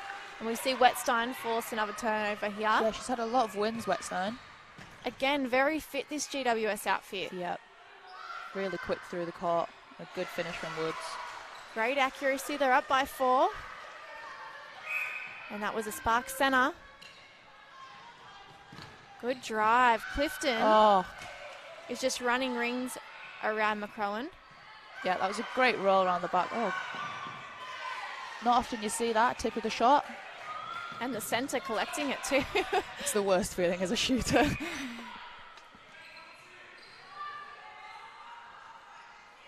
It'd also be hard to just jump and grab into it because you've set your position up to shoot. Yeah. So you're nice and stable. Yeah. And all of a sudden the ball's gone. Yeah, damn defenders. Noonge, top of the circle, gives it to the side. And she'll get... Oh, Woods is going to take a shot. Misses. Good rebound there. It's great work from Emily Dunn. Little high five between these two. They've got such a great understanding. Breaking. For a contact call. Contact call. Sparks, free pass.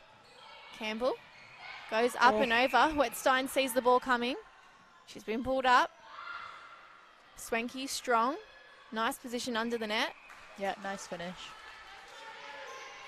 Still in front by 4, the Fury.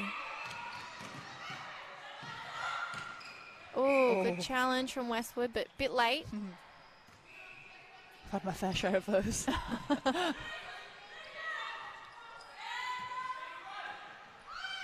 Tip from Bowden sees Selwyn. Good hands over the ball there from Bowden. It puts so much pressure especially when you can't see where you want to pass it to. Sparks backing up their defensive efforts. Oh, what a pass. Bullet of a pass. I think that is the best way to describe it. Just like a bullet. I love to see that. It shows so much confidence in your play and so much confidence in your ability as well to get the ball there. And quick thinking, quick decisions. The net was banged and Westwood still had an eye for it. The difference is 3. Sparks with the centre pass.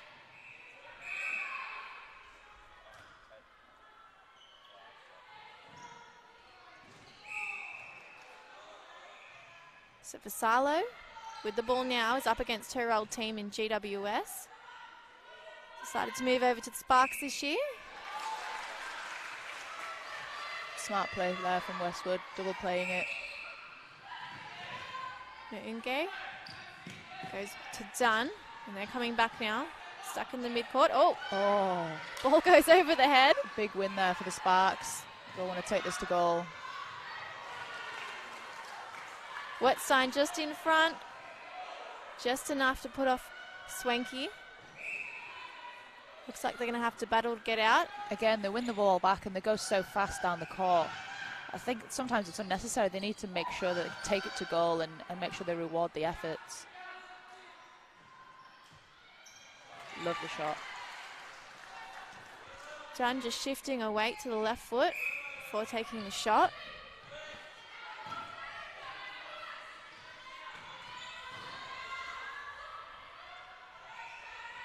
Stuck for an option.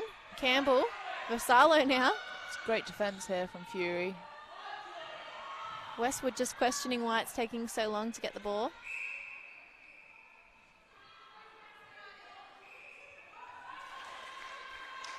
GWS instilling an uncertainty in the attack, but the Sparks getting there with their patience. Selwyn running, forces a turnover. Miscommunication there. They're back within 2, it's important to mention too. Yeah, it's been a good fight back here from Sparks. 20-18 with the opportunity to make it 1 goal difference here. And then it'll be their centre pass to follow as well. Westwood using the triangle off the edge of the circle. Wetstein just wrecking the dream. 1 goal would have been the difference. Yeah. Yeah, and you talk about rebounds, you know, could potentially now be the difference between a 3-goal game or a drawn game, you know. It's going to be Sparks' centre pass next, so yeah, that was a real opportunity for them to get close. And again, another rebound. This game keeps ticking on its head.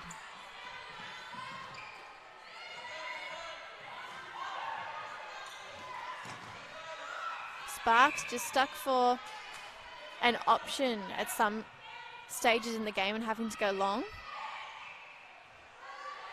Oh, quick passing. Yeah. Quick feed.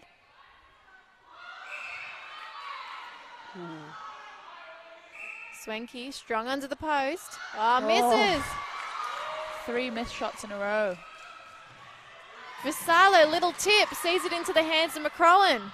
Oh, Noonge. I don't even know what's going on. Be interesting to see which team settles and takes this ball to goal. Campbell. Lovely feed into Swanky. So within one now, they get there. And it's a Sparks centre pass. His comeback has been pretty good. Down 4 goals. Oh, unlucky there. And Swanky has made a difference here in she definitely has. Shooting circle. She's been a good target. Players putting their body on the line. They definitely are. Noonge, edge of the circle. Oh, turnover. Offensive contact. It's an interesting one because it obviously is a big tactic for Woods. Yeah. And now Ash Selwyn's gained some momentum in her defence. She's really going to have to come up with something else to get free. Yeah. And, defenders use that as well. When you've got a shooter who, is quite physical and is prone to making contact, defenders play to that. And, they want to make that clear to the umpire that they are being contacted just as much as they're giving it back to the shooter. So, yeah, it definitely becomes a tactical thing to use that. We're level, 20 all. Big game on our hands. Just over 4 minutes left in this second quarter. She was so close to that, Bowden.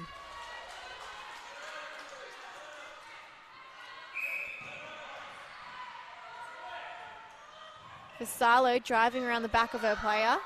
And Swanky, long arms, curved, pulls it in. 21 apiece. Yeah, it's been a good finish to this quarter, going goal for goal. Oh, what's happening? Selwyn, straight on the ball that's on the ground.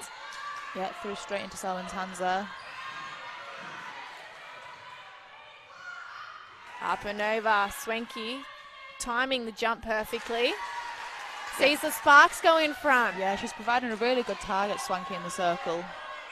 When the ball's getting down there, it's quite an easy feed in.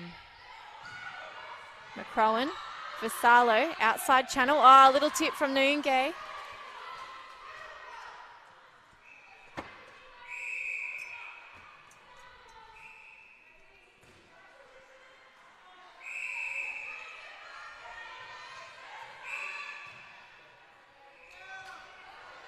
So this battle for 5th place has been a tough one tonight.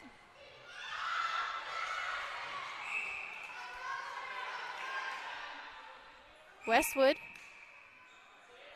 asked to take the pass or shot again.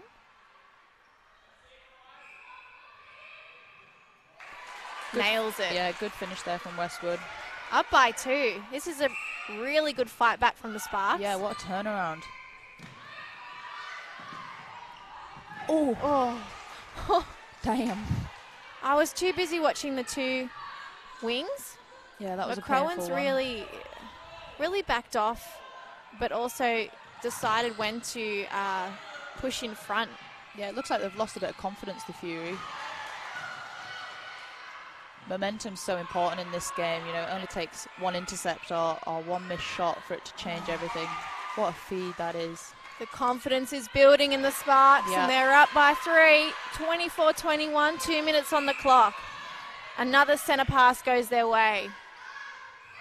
Noonge fighting, she's got it. GWS eager to get back before the halftime break. Woods. This time Dunn's able to give the pass back. Yeah, she's been everywhere, Noonge. She's playing really well. Dunn, little shake of the head, wasn't happy with the challenge. She offloads. Woods adds another. 24-22, back within 2. They needed that one, Fury. Dunn, easy, coming forward for centre pass. Clifton.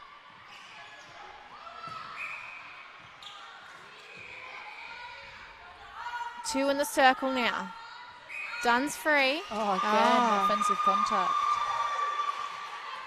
And Woods is confused.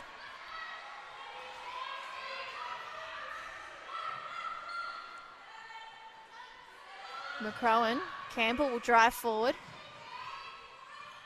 Same goes with Vassallo, just waiting. They obviously know their channels very well because they're just waiting there until it's their turn to drive forward. Just some nice easy give and goes through that centre third. GWS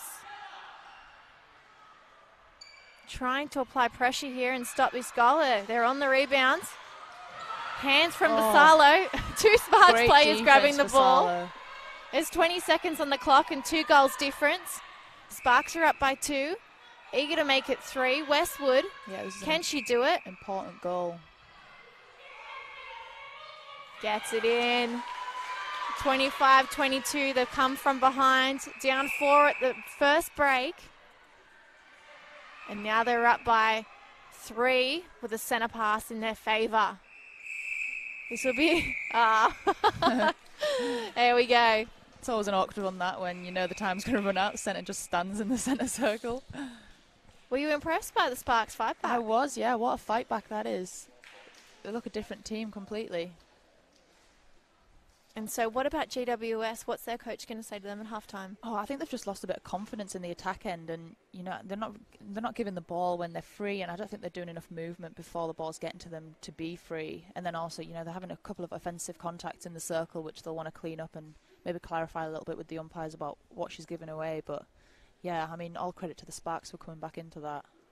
And when you look at the stats, I mean, they outscored GWS in that second quarter 14-7, so double the goals. Yeah. And it didn't feel like that, to be totally honest. No, it didn't. It really didn't. But yeah, 7 goals in a quarter is not where they want to be. So yeah, they'll look to address that and hopefully come out in the third quarter. Eager to see if some changes happen in this break now. I can see Tahisha Hunt taking off her training top. So she's going to come on for the Sparks. It'll be interesting to see what happens with GWS. Yeah. Kath Tetley giving some good instructions to her shooters. And what's interesting again about Kath Tetley is having set up this league, she sort of wondered, will I ever, you know, get to test myself and my coaching skills? And here she is. Isn't that crazy? Yeah, that is crazy. What a nice opportunity as well. All right, so you're living in Sydney at the moment. You mentioned you're with Sam Wallace. Yep. What's it like, the two of you being roomies? It's good. We're pretty similar. I think she might be listening, but I'm not sure. We're pretty similar. You know, we're very chilled, and I think it kind of shows on the court and off the court. You know, we're relaxed kind of people, and yeah, at home. To be honest, at home we barely even speak to each other. We're just kind of like, because we've got kind of a relationship where you don't need to be speaking to each other all the time. You know, we're really comfortable with each other. So yeah, I mean, we're just relaxed and chilled and enjoying our time in Sydney. You know, we're both far away from home, which can be difficult at times. But yeah, we've got a family here to support us, and yeah, I love living with her.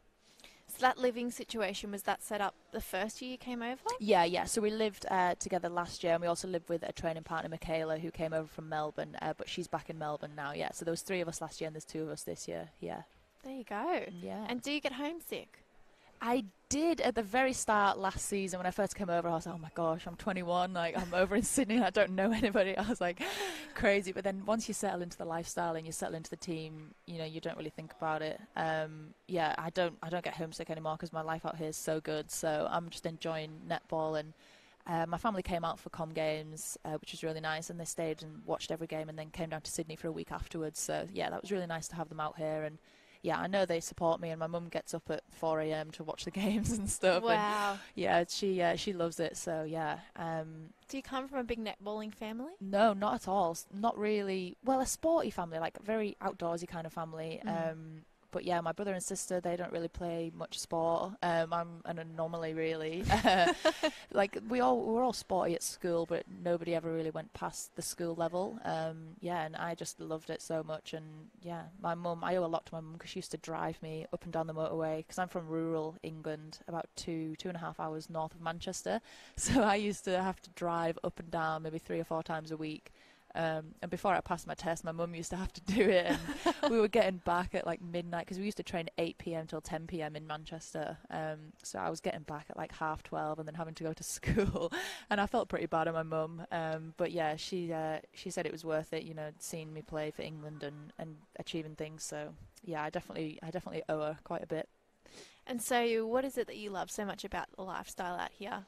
How does the English skin go with our son?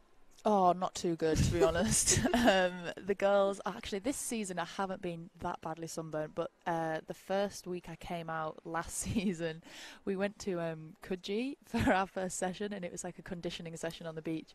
And so I put like sun cream and stuff on, but because we were like sweating and stuff, it like pretty much wiped off after the first 10 minutes. And I was red raw, like I can't even tell you, I was like glowing. So then that night, like I had like moisturizer and like aloe vera and stuff, I would literally put it on and it was like evaporating off me. Like I was so hot and it was so bad. But yeah, I've kind of learned how to treat the sun in Sydney, because it's completely different. You know, it's so brutal, and I'm just like, I don't have the skin for it. So yeah, I haven't, touch wood, got that badly sunburnt this season. But yeah, it's always a danger. So one of the nice things Brioni Ackle has said about you is that you bring so much energy to the side. And you're one of the most competitive people she's ever met, and the others feed off that. Yeah, I'm not sure if energy, I'm not sure what kind of energy she means, but yeah, I like to have fun, and I like to joke around and bring a bit of energy. I think that's my personality on and off the court. So yeah, I'm definitely competitive. Absolutely anything. I think I've always been like that since I was a little girl. You know, I used to try and beat the boys at football. I used to be running around and always wanted to be the best. And I think especially at sport as well, I just loved it so much. You know, it always just felt like you were playing with your mates and having a good time. So yeah, I'm definitely competitive, and I also like to have a bit of fun and joke around, because I do think you get the best out of yourself when you're enjoying it. And yeah, I know this team in particular, we play our best when we're having fun and when we're joking around, and then you can, I don't know, it's nice to see like a friendly face on the court, and to see a smile, and to know that you can look next to you and see someone who you'd like on the court, but you also like off the court as well. So why the Ice Queen nickname? Ice Queen. I'm not sure who the first one to start that was. But Isn't yeah, it an Aussie thing? No, so I've had this since I played, I think, from Manchester and even like England, and it's came all the way through. I think it's because my facial expression like didn't used to change much, and I used to be like pretty deadpan and just go about my business as I was. I don't mind the nickname, to be honest. I think it's a good thing for a shooter to be kind of chilled out and calm, and you know, there's a lot of pressure to put the shots in. So yeah, Ice Queen, it sounds a bit crazy, but yeah, I don't know, I think I'm changing a little bit. I'm getting a bit angrier now, actually, so I'd like to see the nickname change. I'm not sure, you know, suggestions are welcome. If anyone's listening, you've got a good nickname for me. But yeah, Ice Queen, it's been with me for a while now. I think if you look at that photo that's gone viral of you shooting the goal in the Com Games, you can't really call you Ice Queen. No, the expression. I definitely was not deadpan in that. No, I celebrated way more than an ice cream would. But yeah, you know, circumstances warranted it, I guess. And of course, what made you, you know, not as happy but close to it is the comment that David Beckham made on your photo. Oh man, this is going to be like my claim to fame for the rest of my life.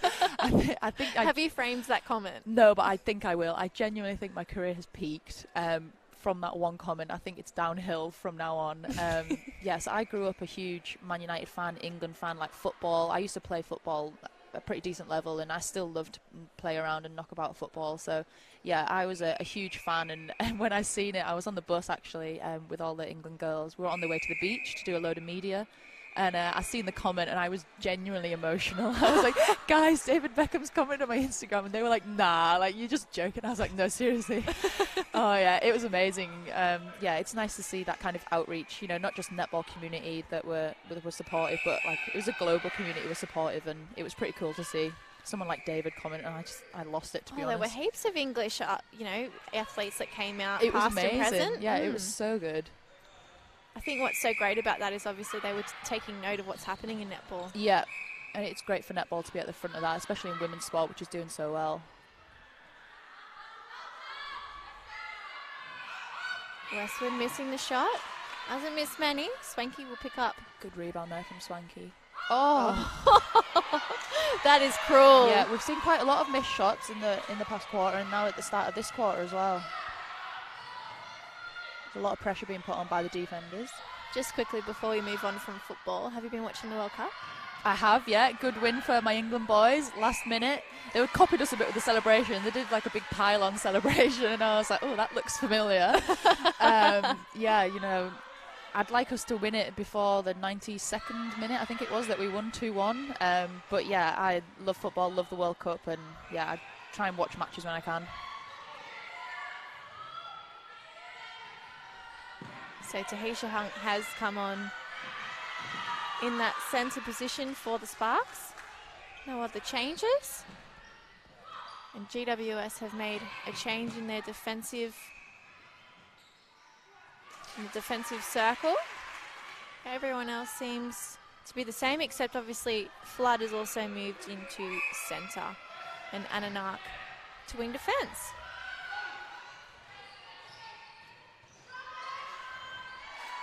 Lovely shooter to shoot a ball there.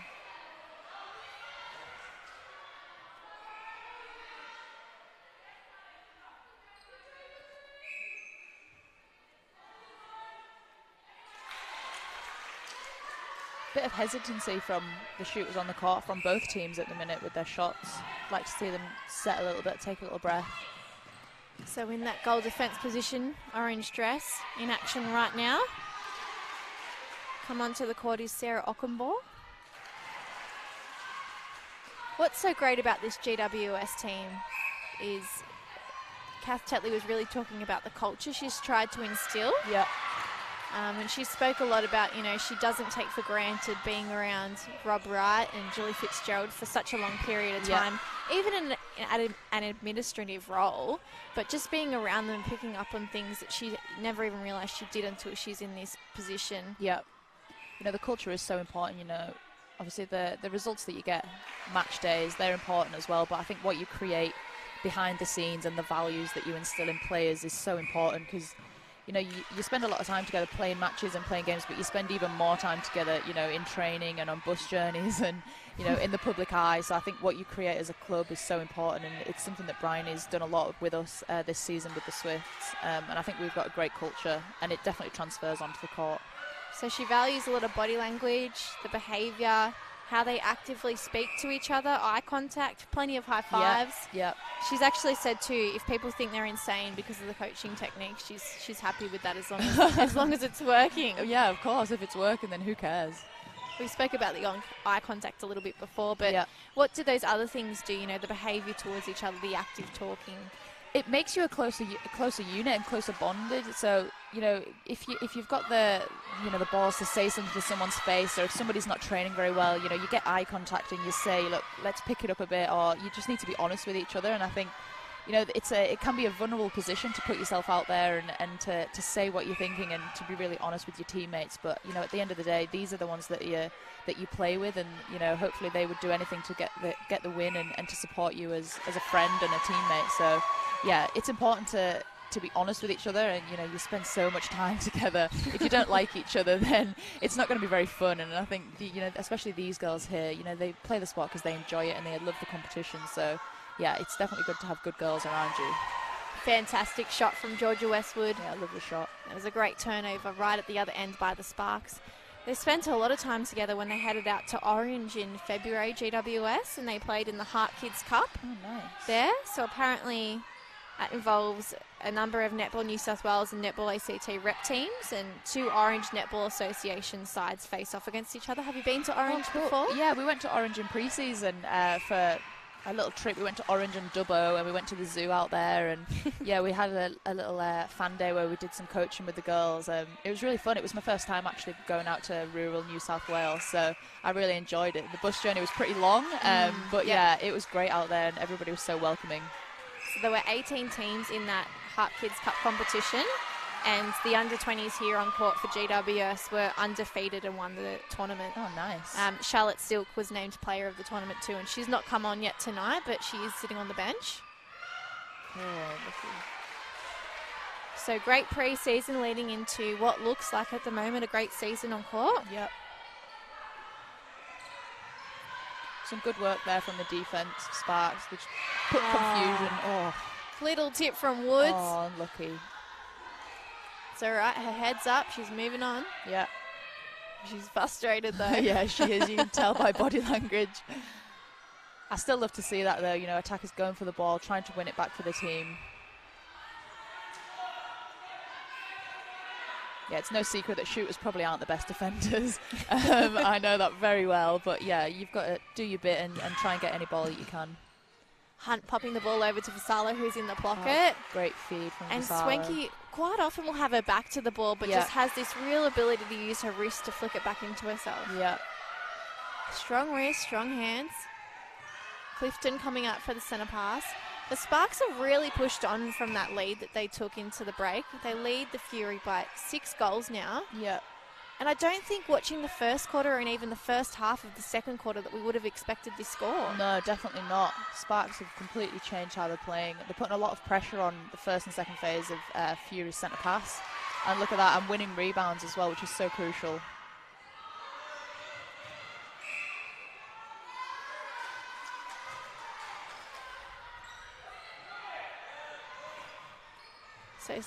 Ash Selwyn, I was just about to give her a wrap. She dropped the ball.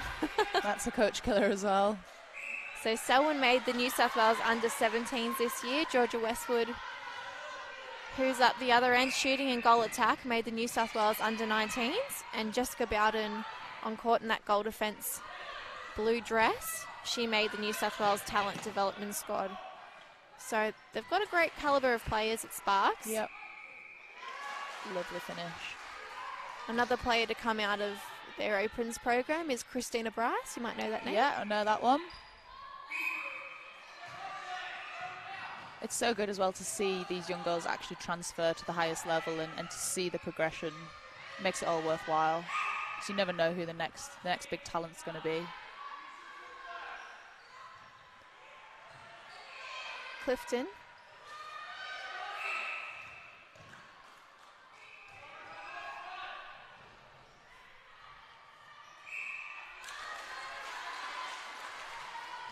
We have seen a change in that goal attack dress for the orange too. Oh, strong pass from Bowden to Hunt. Good ball movement there. And a nice feed.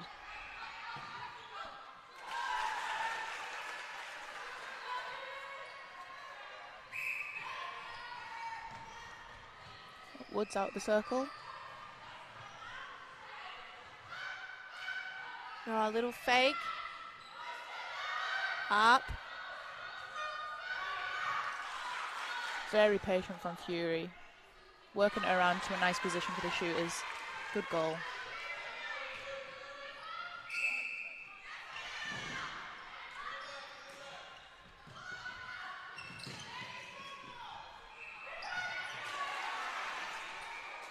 Swanky strong under the post. Yep.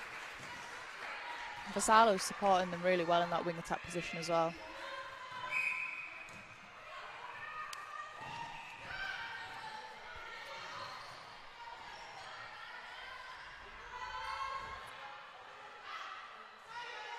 GWS working hard.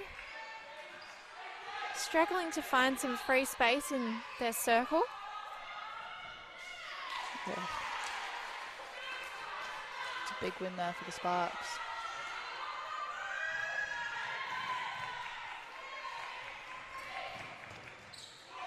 Strong grab from Selwyn. Yeah. Bowden goes cross court to Vassallo. Hunt pops it to Westwood. Back to Bowden.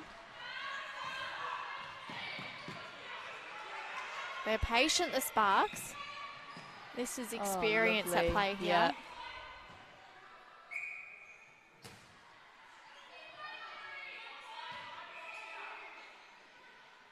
Swanky, great positioning of her body, just getting under for the rebound. Good rebound. And really using her back to keep the GWS circle defenders out from the rebounds. Up by 7 here in their centre pass. Quick grab from Westwood. Baseline shot. Swish. There's been such a change in momentum in this game. It's really hard to fathom. The Fury need this one. Around the body. Up and over.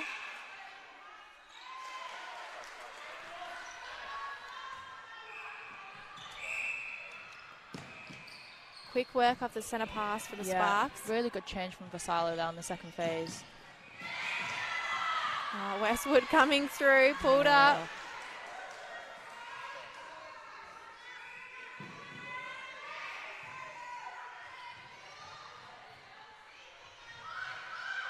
Again, strong ball side from Woods.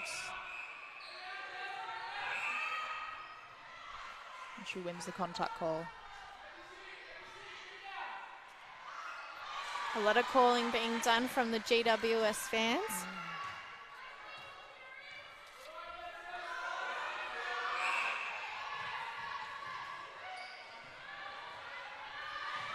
Oh. They're stuck. Really stuck. It was a good release there from Woods. She's seen that there was no options.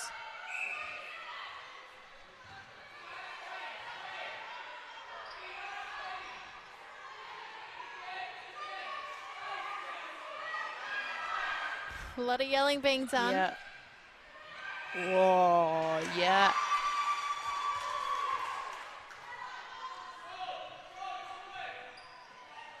So the play that's come on is Kasia Shignetti. It's taken me a little while to work it out, but she's in goal attack. They've got too many shooting options, GWS.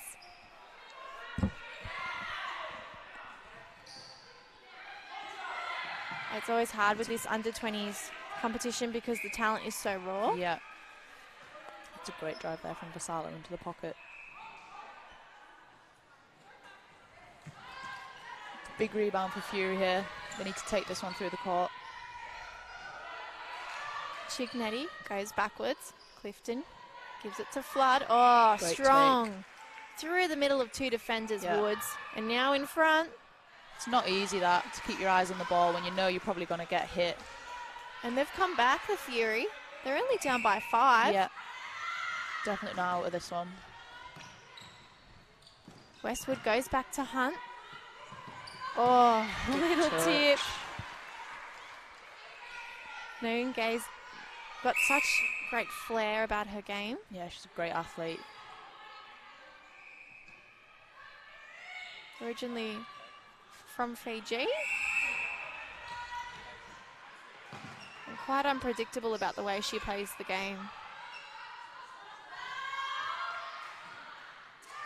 It's all about adding that international flavour, isn't it, Hunt? It definitely is. Not sure I had as much flavour as someone from Fiji had. I mean, I'm not a very good dancer or anything, but... Well, Chase Vassallo can hardly believe it. She's come up with the ball and all she had to do was stand there and wait for it to come to her. You love that as an attacker when they pass it straight to you. Westwood calmly gives it back to Hunt. Still trying to work into this circle. Westwood really popping out. Patient work from the Sparks. Oh, unlucky. Wetstein.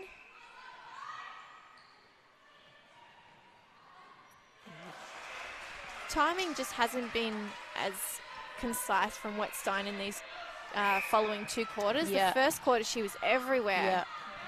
And it was hard not to notice her, but yeah, that change in the goal shooting positions I think definitely helped Sparks.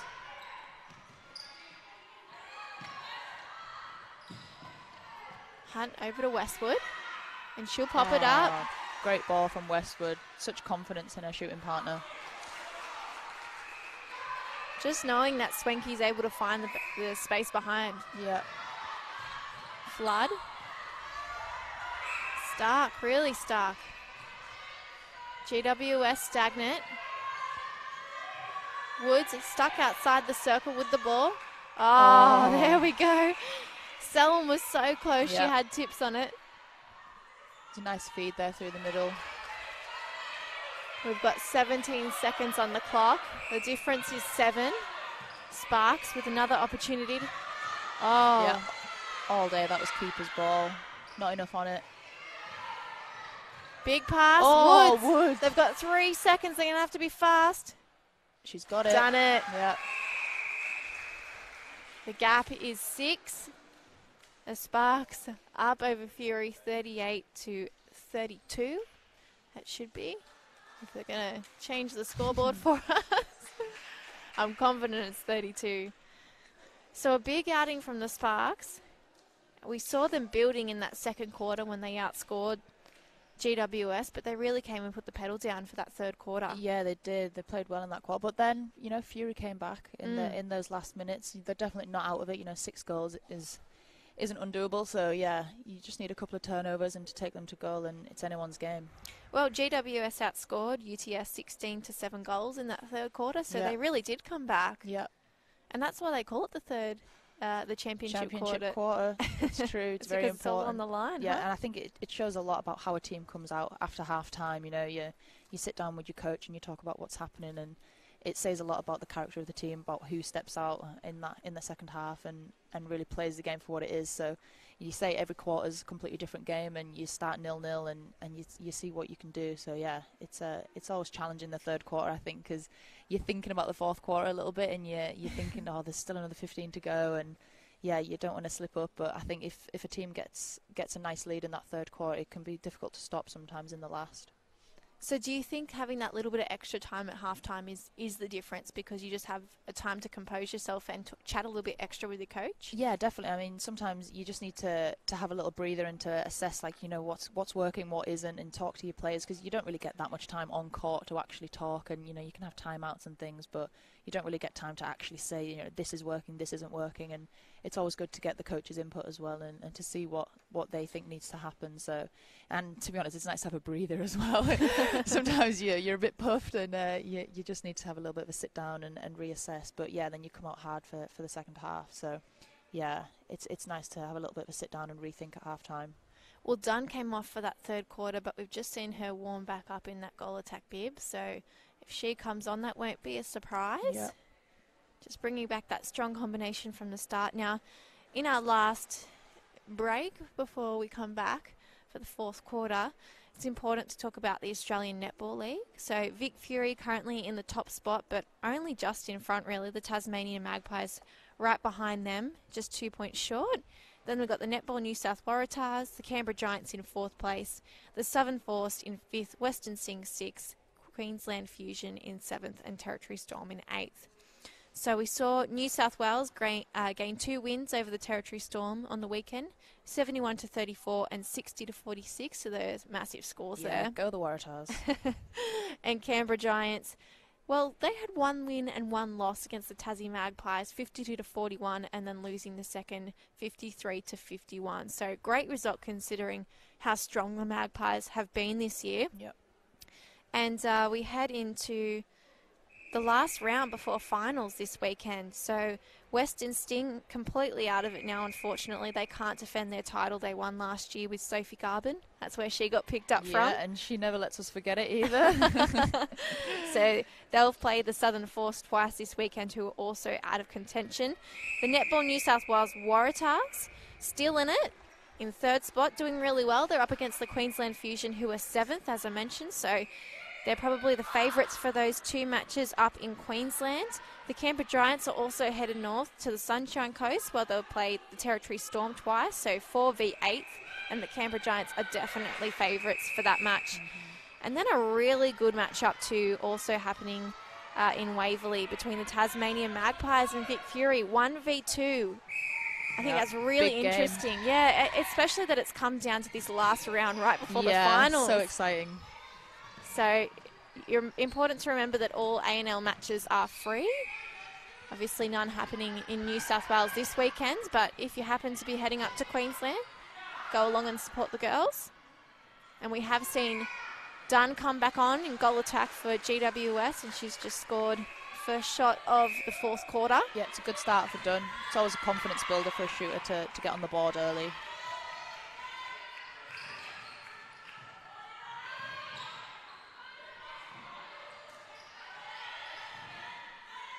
We've also seen Nounge go back into centre.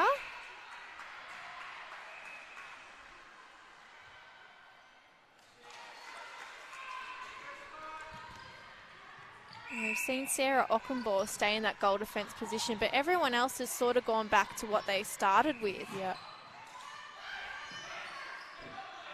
Which might not be a bad idea for Fury. They had a good first quarter, so we'll see what they can do. Contact call on GWS against their captain, Flood.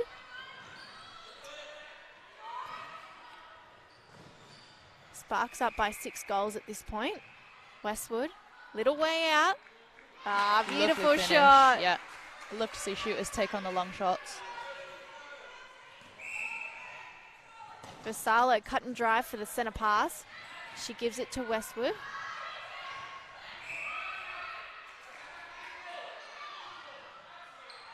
Vassallo, pocket. Straight to Swanky. Yeah, Vassallo's been putting some really good balls into the circle, actually. Finding some good space in the circle edge. Nice weight on the pass too, just dropping for Swanky right at the right moment. It's the speed of delivery as well. As soon as she gets the ball, she's looking straight in and she's letting it go. Noonge with a free pass top of the circle, straight to Dunn. Straight through the hoop. Yep, good start to the quarter for Dunn. 7 goals difference, 41-34, Sparks over the Fury. Oh, coming through, tried to give it to Westwood. And there's a step. Swanky, unfortunately, has to give the ball to GWS. Yeah. This is a win for Fury if they can take this to goal. Flood to Ockenbaugh. They'll continue on with the advantage.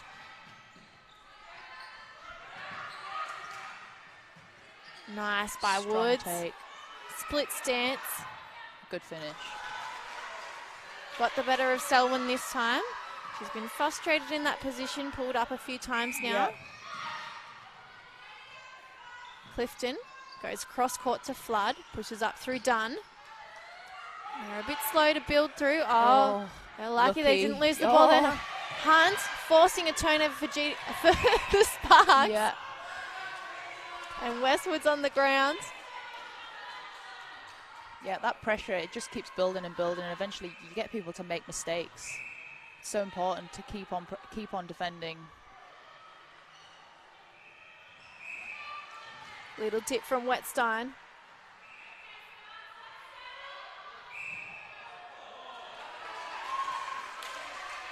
Bit of a missed opportunity there for Fury to take 2 goals.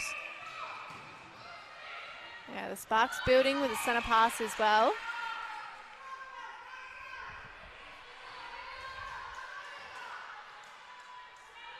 And it's hard to pick the exact moment where the momentum shifted, because GWS were flying in front. Yeah, they were. And then all of a sudden the Sparks have just come back and completely changed everything. Yeah, we always say it's not how you start, it's how you finish, which is so important.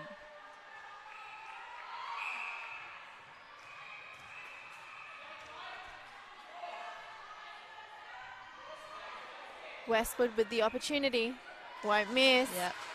43-35, the difference is 8, 10.5 on the clock left in this game of round 4 Premier League, under 20s.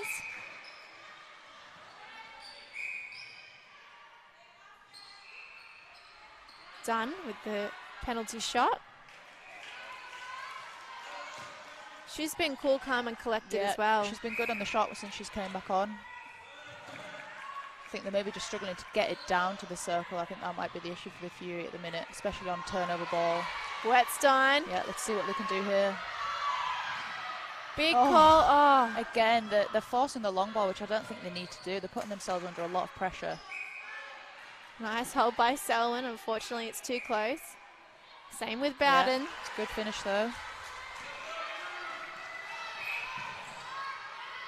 GWS applying some great pressure in their attack.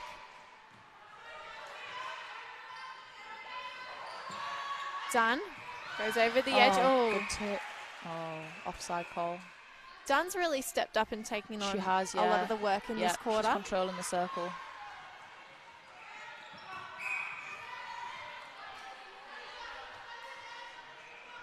Clifton with the penalty pass. Yeah, and this for a 5-goal game. Oh, big moment. Yeah. Selwyn on the rebound. Great defense on the shot there from Selwyn. She doesn't want a 5-goal game. Yeah. Oh. Clifton, ball straight to Woods. Great ball. Clapping Emily Dunn. She knows they've done it. Yeah. Good finish there from Wood. Here we go. 5 goals. There's just under 9 minutes left on the clock. That's a massive amount of time in netball. Yeah, pressure's definitely built on this game. Vassallo, direct pass goes to Westwood. I think it was meant for Swanky. Yeah, there's so much noise coming from the Fury bench.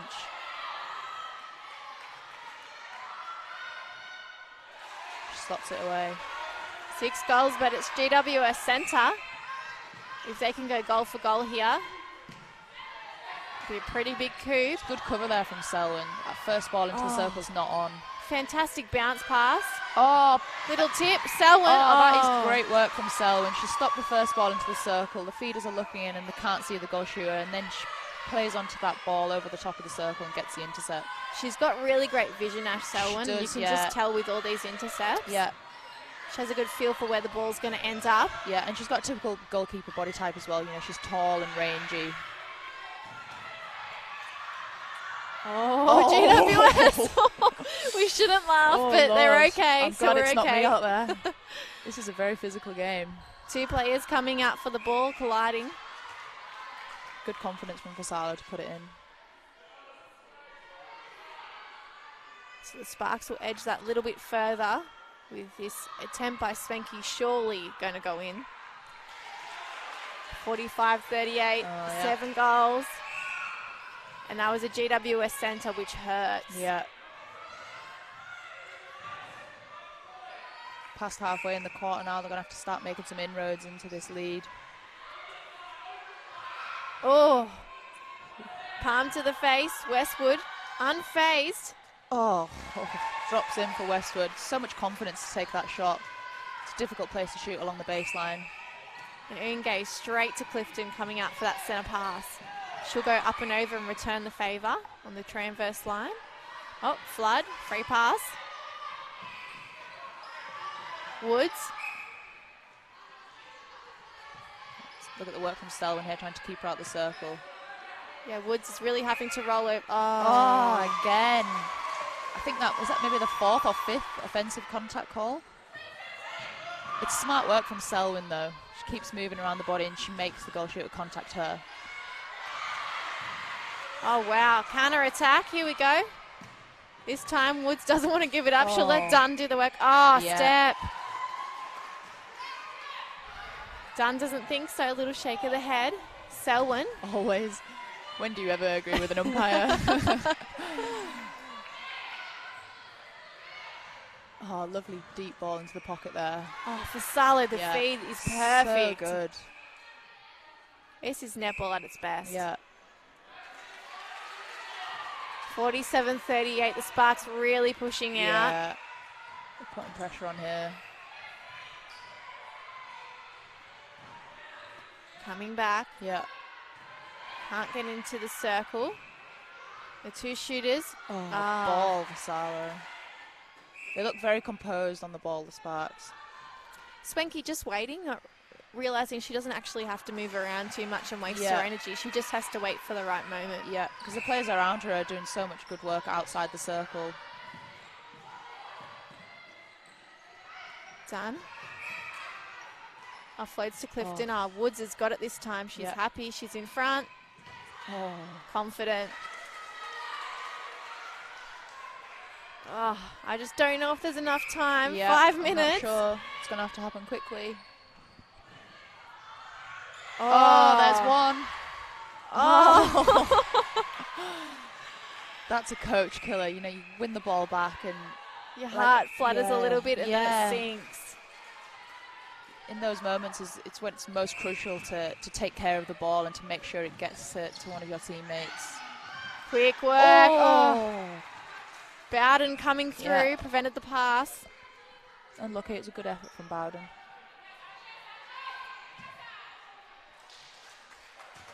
Woods makes the difference, 9. It's going to have to be a real effort from GWS now. 4 minutes on the clock. And the Sparks looking like they'll add another here. Yep. 50-40, the difference 10. Clifton. Call gives GWS a penalty throw.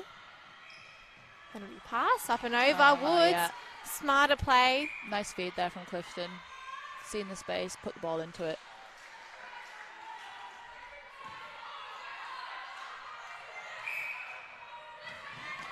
Vassallo having to chase all the way out for the centre pass. Yeah, she's doing an awful lot of work for Vassallo, and again on the ball.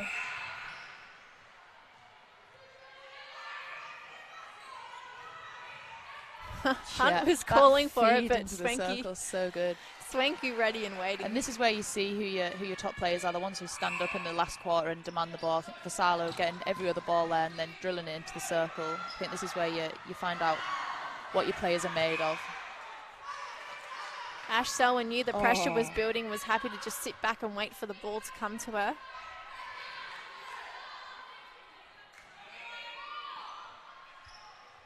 Hunt in the middle of the midcourt.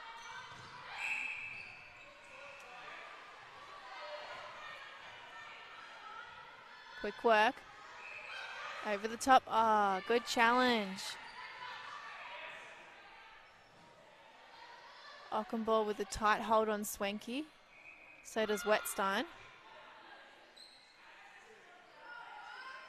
Oh, miss. Oh, nice rebound. We're backing up from Sparks. 52-41. 2 minutes, 15 on the clock. Oh. Opportunity for Fury to get a few more goals back on the board. Don't think they're going to come close, but it's always one for Pride. Is pride such a big thing? Oh, yeah, definitely. Nobody wants to lose by 10 or more goals. You know, if you can lose by single digit at least. Oh, they're going to make a change? Oh. Oh, 3 changes, right? This is interesting. Obviously, they've deemed that there's not enough time for GWS to come back, so they're very happy to give some of their other Sparks players a go.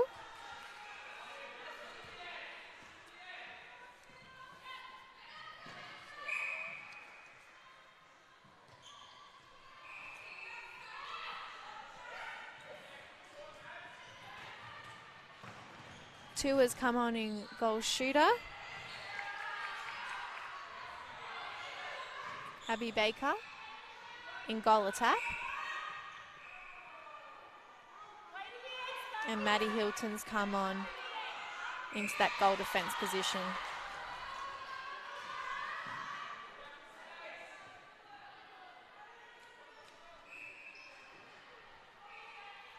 One minute on the clock. Tua gets her first shot of the match. Yep. Feels very bizarre to be saying that the dying seconds of a game. Yeah. A little bit of confidence builder there. It's nice to come on and to score your first goal.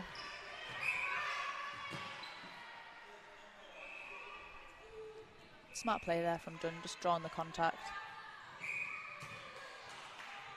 Is that a skill, Helen, being able to draw the contact? It is definitely. You know, you've got to play to what the umpire sees, and if a defender's going to kind of come and contact you, then there's a way you can put your body into a space and try and protect yourself when you're taking the ball, and it makes it more obvious for the umpire to see that you're being contacted. So it's definitely a skill, and you know, people might say, oh, you shouldn't do it, but everyone does it, and everyone tries to play to the umpire and to get calls. So yeah, you put your body in the best position. If you put yourself in between your defender and the ball, then you're going to have to make them contact you to get it. So it's definitely a skill. Especially if you've been watching the World Cup. Yes, definitely.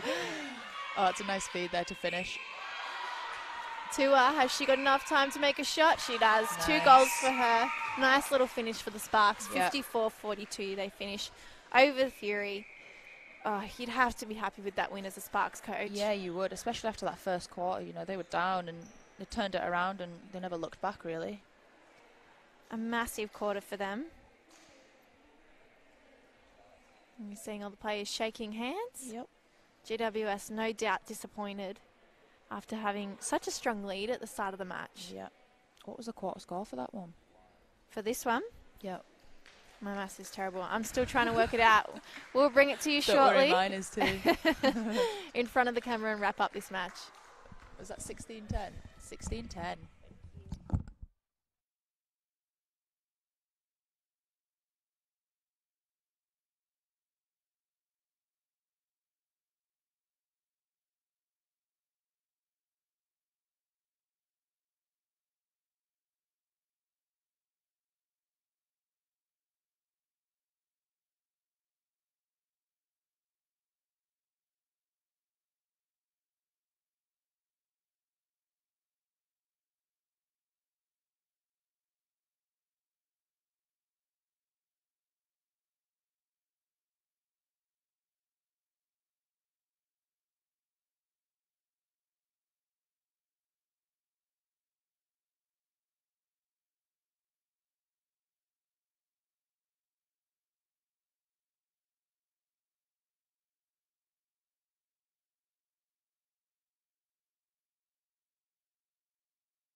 A massive win for the Sparks tonight by 12 goals after going down on this very Showcourt to the Stingrays last week.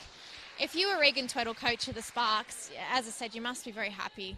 Yeah, definitely. I think after that first quarter as well, they were down and they needed to change something, and they did. And, they didn't really look back, and they took it to the Fury and came out with a really big win. And what about GWS? I feel so sorry for Kat Tepley. Like her heart must have just gone up and then sunk. And what do you do with that? It's hard to lose games like that, especially when you had a good first quarter and you think everything's going well, and then suddenly you can't find the connections that you had. So, yeah, it's hard for that, but, they'll go back to training and work hard and try and right the wrongs in the next game. All right. Outstanding player for the Sparks? Vassallo, I think for the game she stood out. I think she was a class above the rest. Feeds into the circle, the way she found space. I was impressed with her. And for Fury, I'm going to say Dunn at the goal attack. I think she came back on in the fourth quarter and sunk some goals early. I think they just didn't really get enough service into the shooting circle. So first time watching Premier League, you've now watched Opens and Under-20s talent. What's your thoughts? I love it. This is so much fun, and commentating I think is going to be my new thing. It's good, and good competition as well. The girls are really putting the body on the line and going for it, and it obviously means so much to them, which is nice to see. All right, we'll be back next week with more Premier League action for round 5. Stick with us then on Bar TV. Thanks for listening and watching tonight.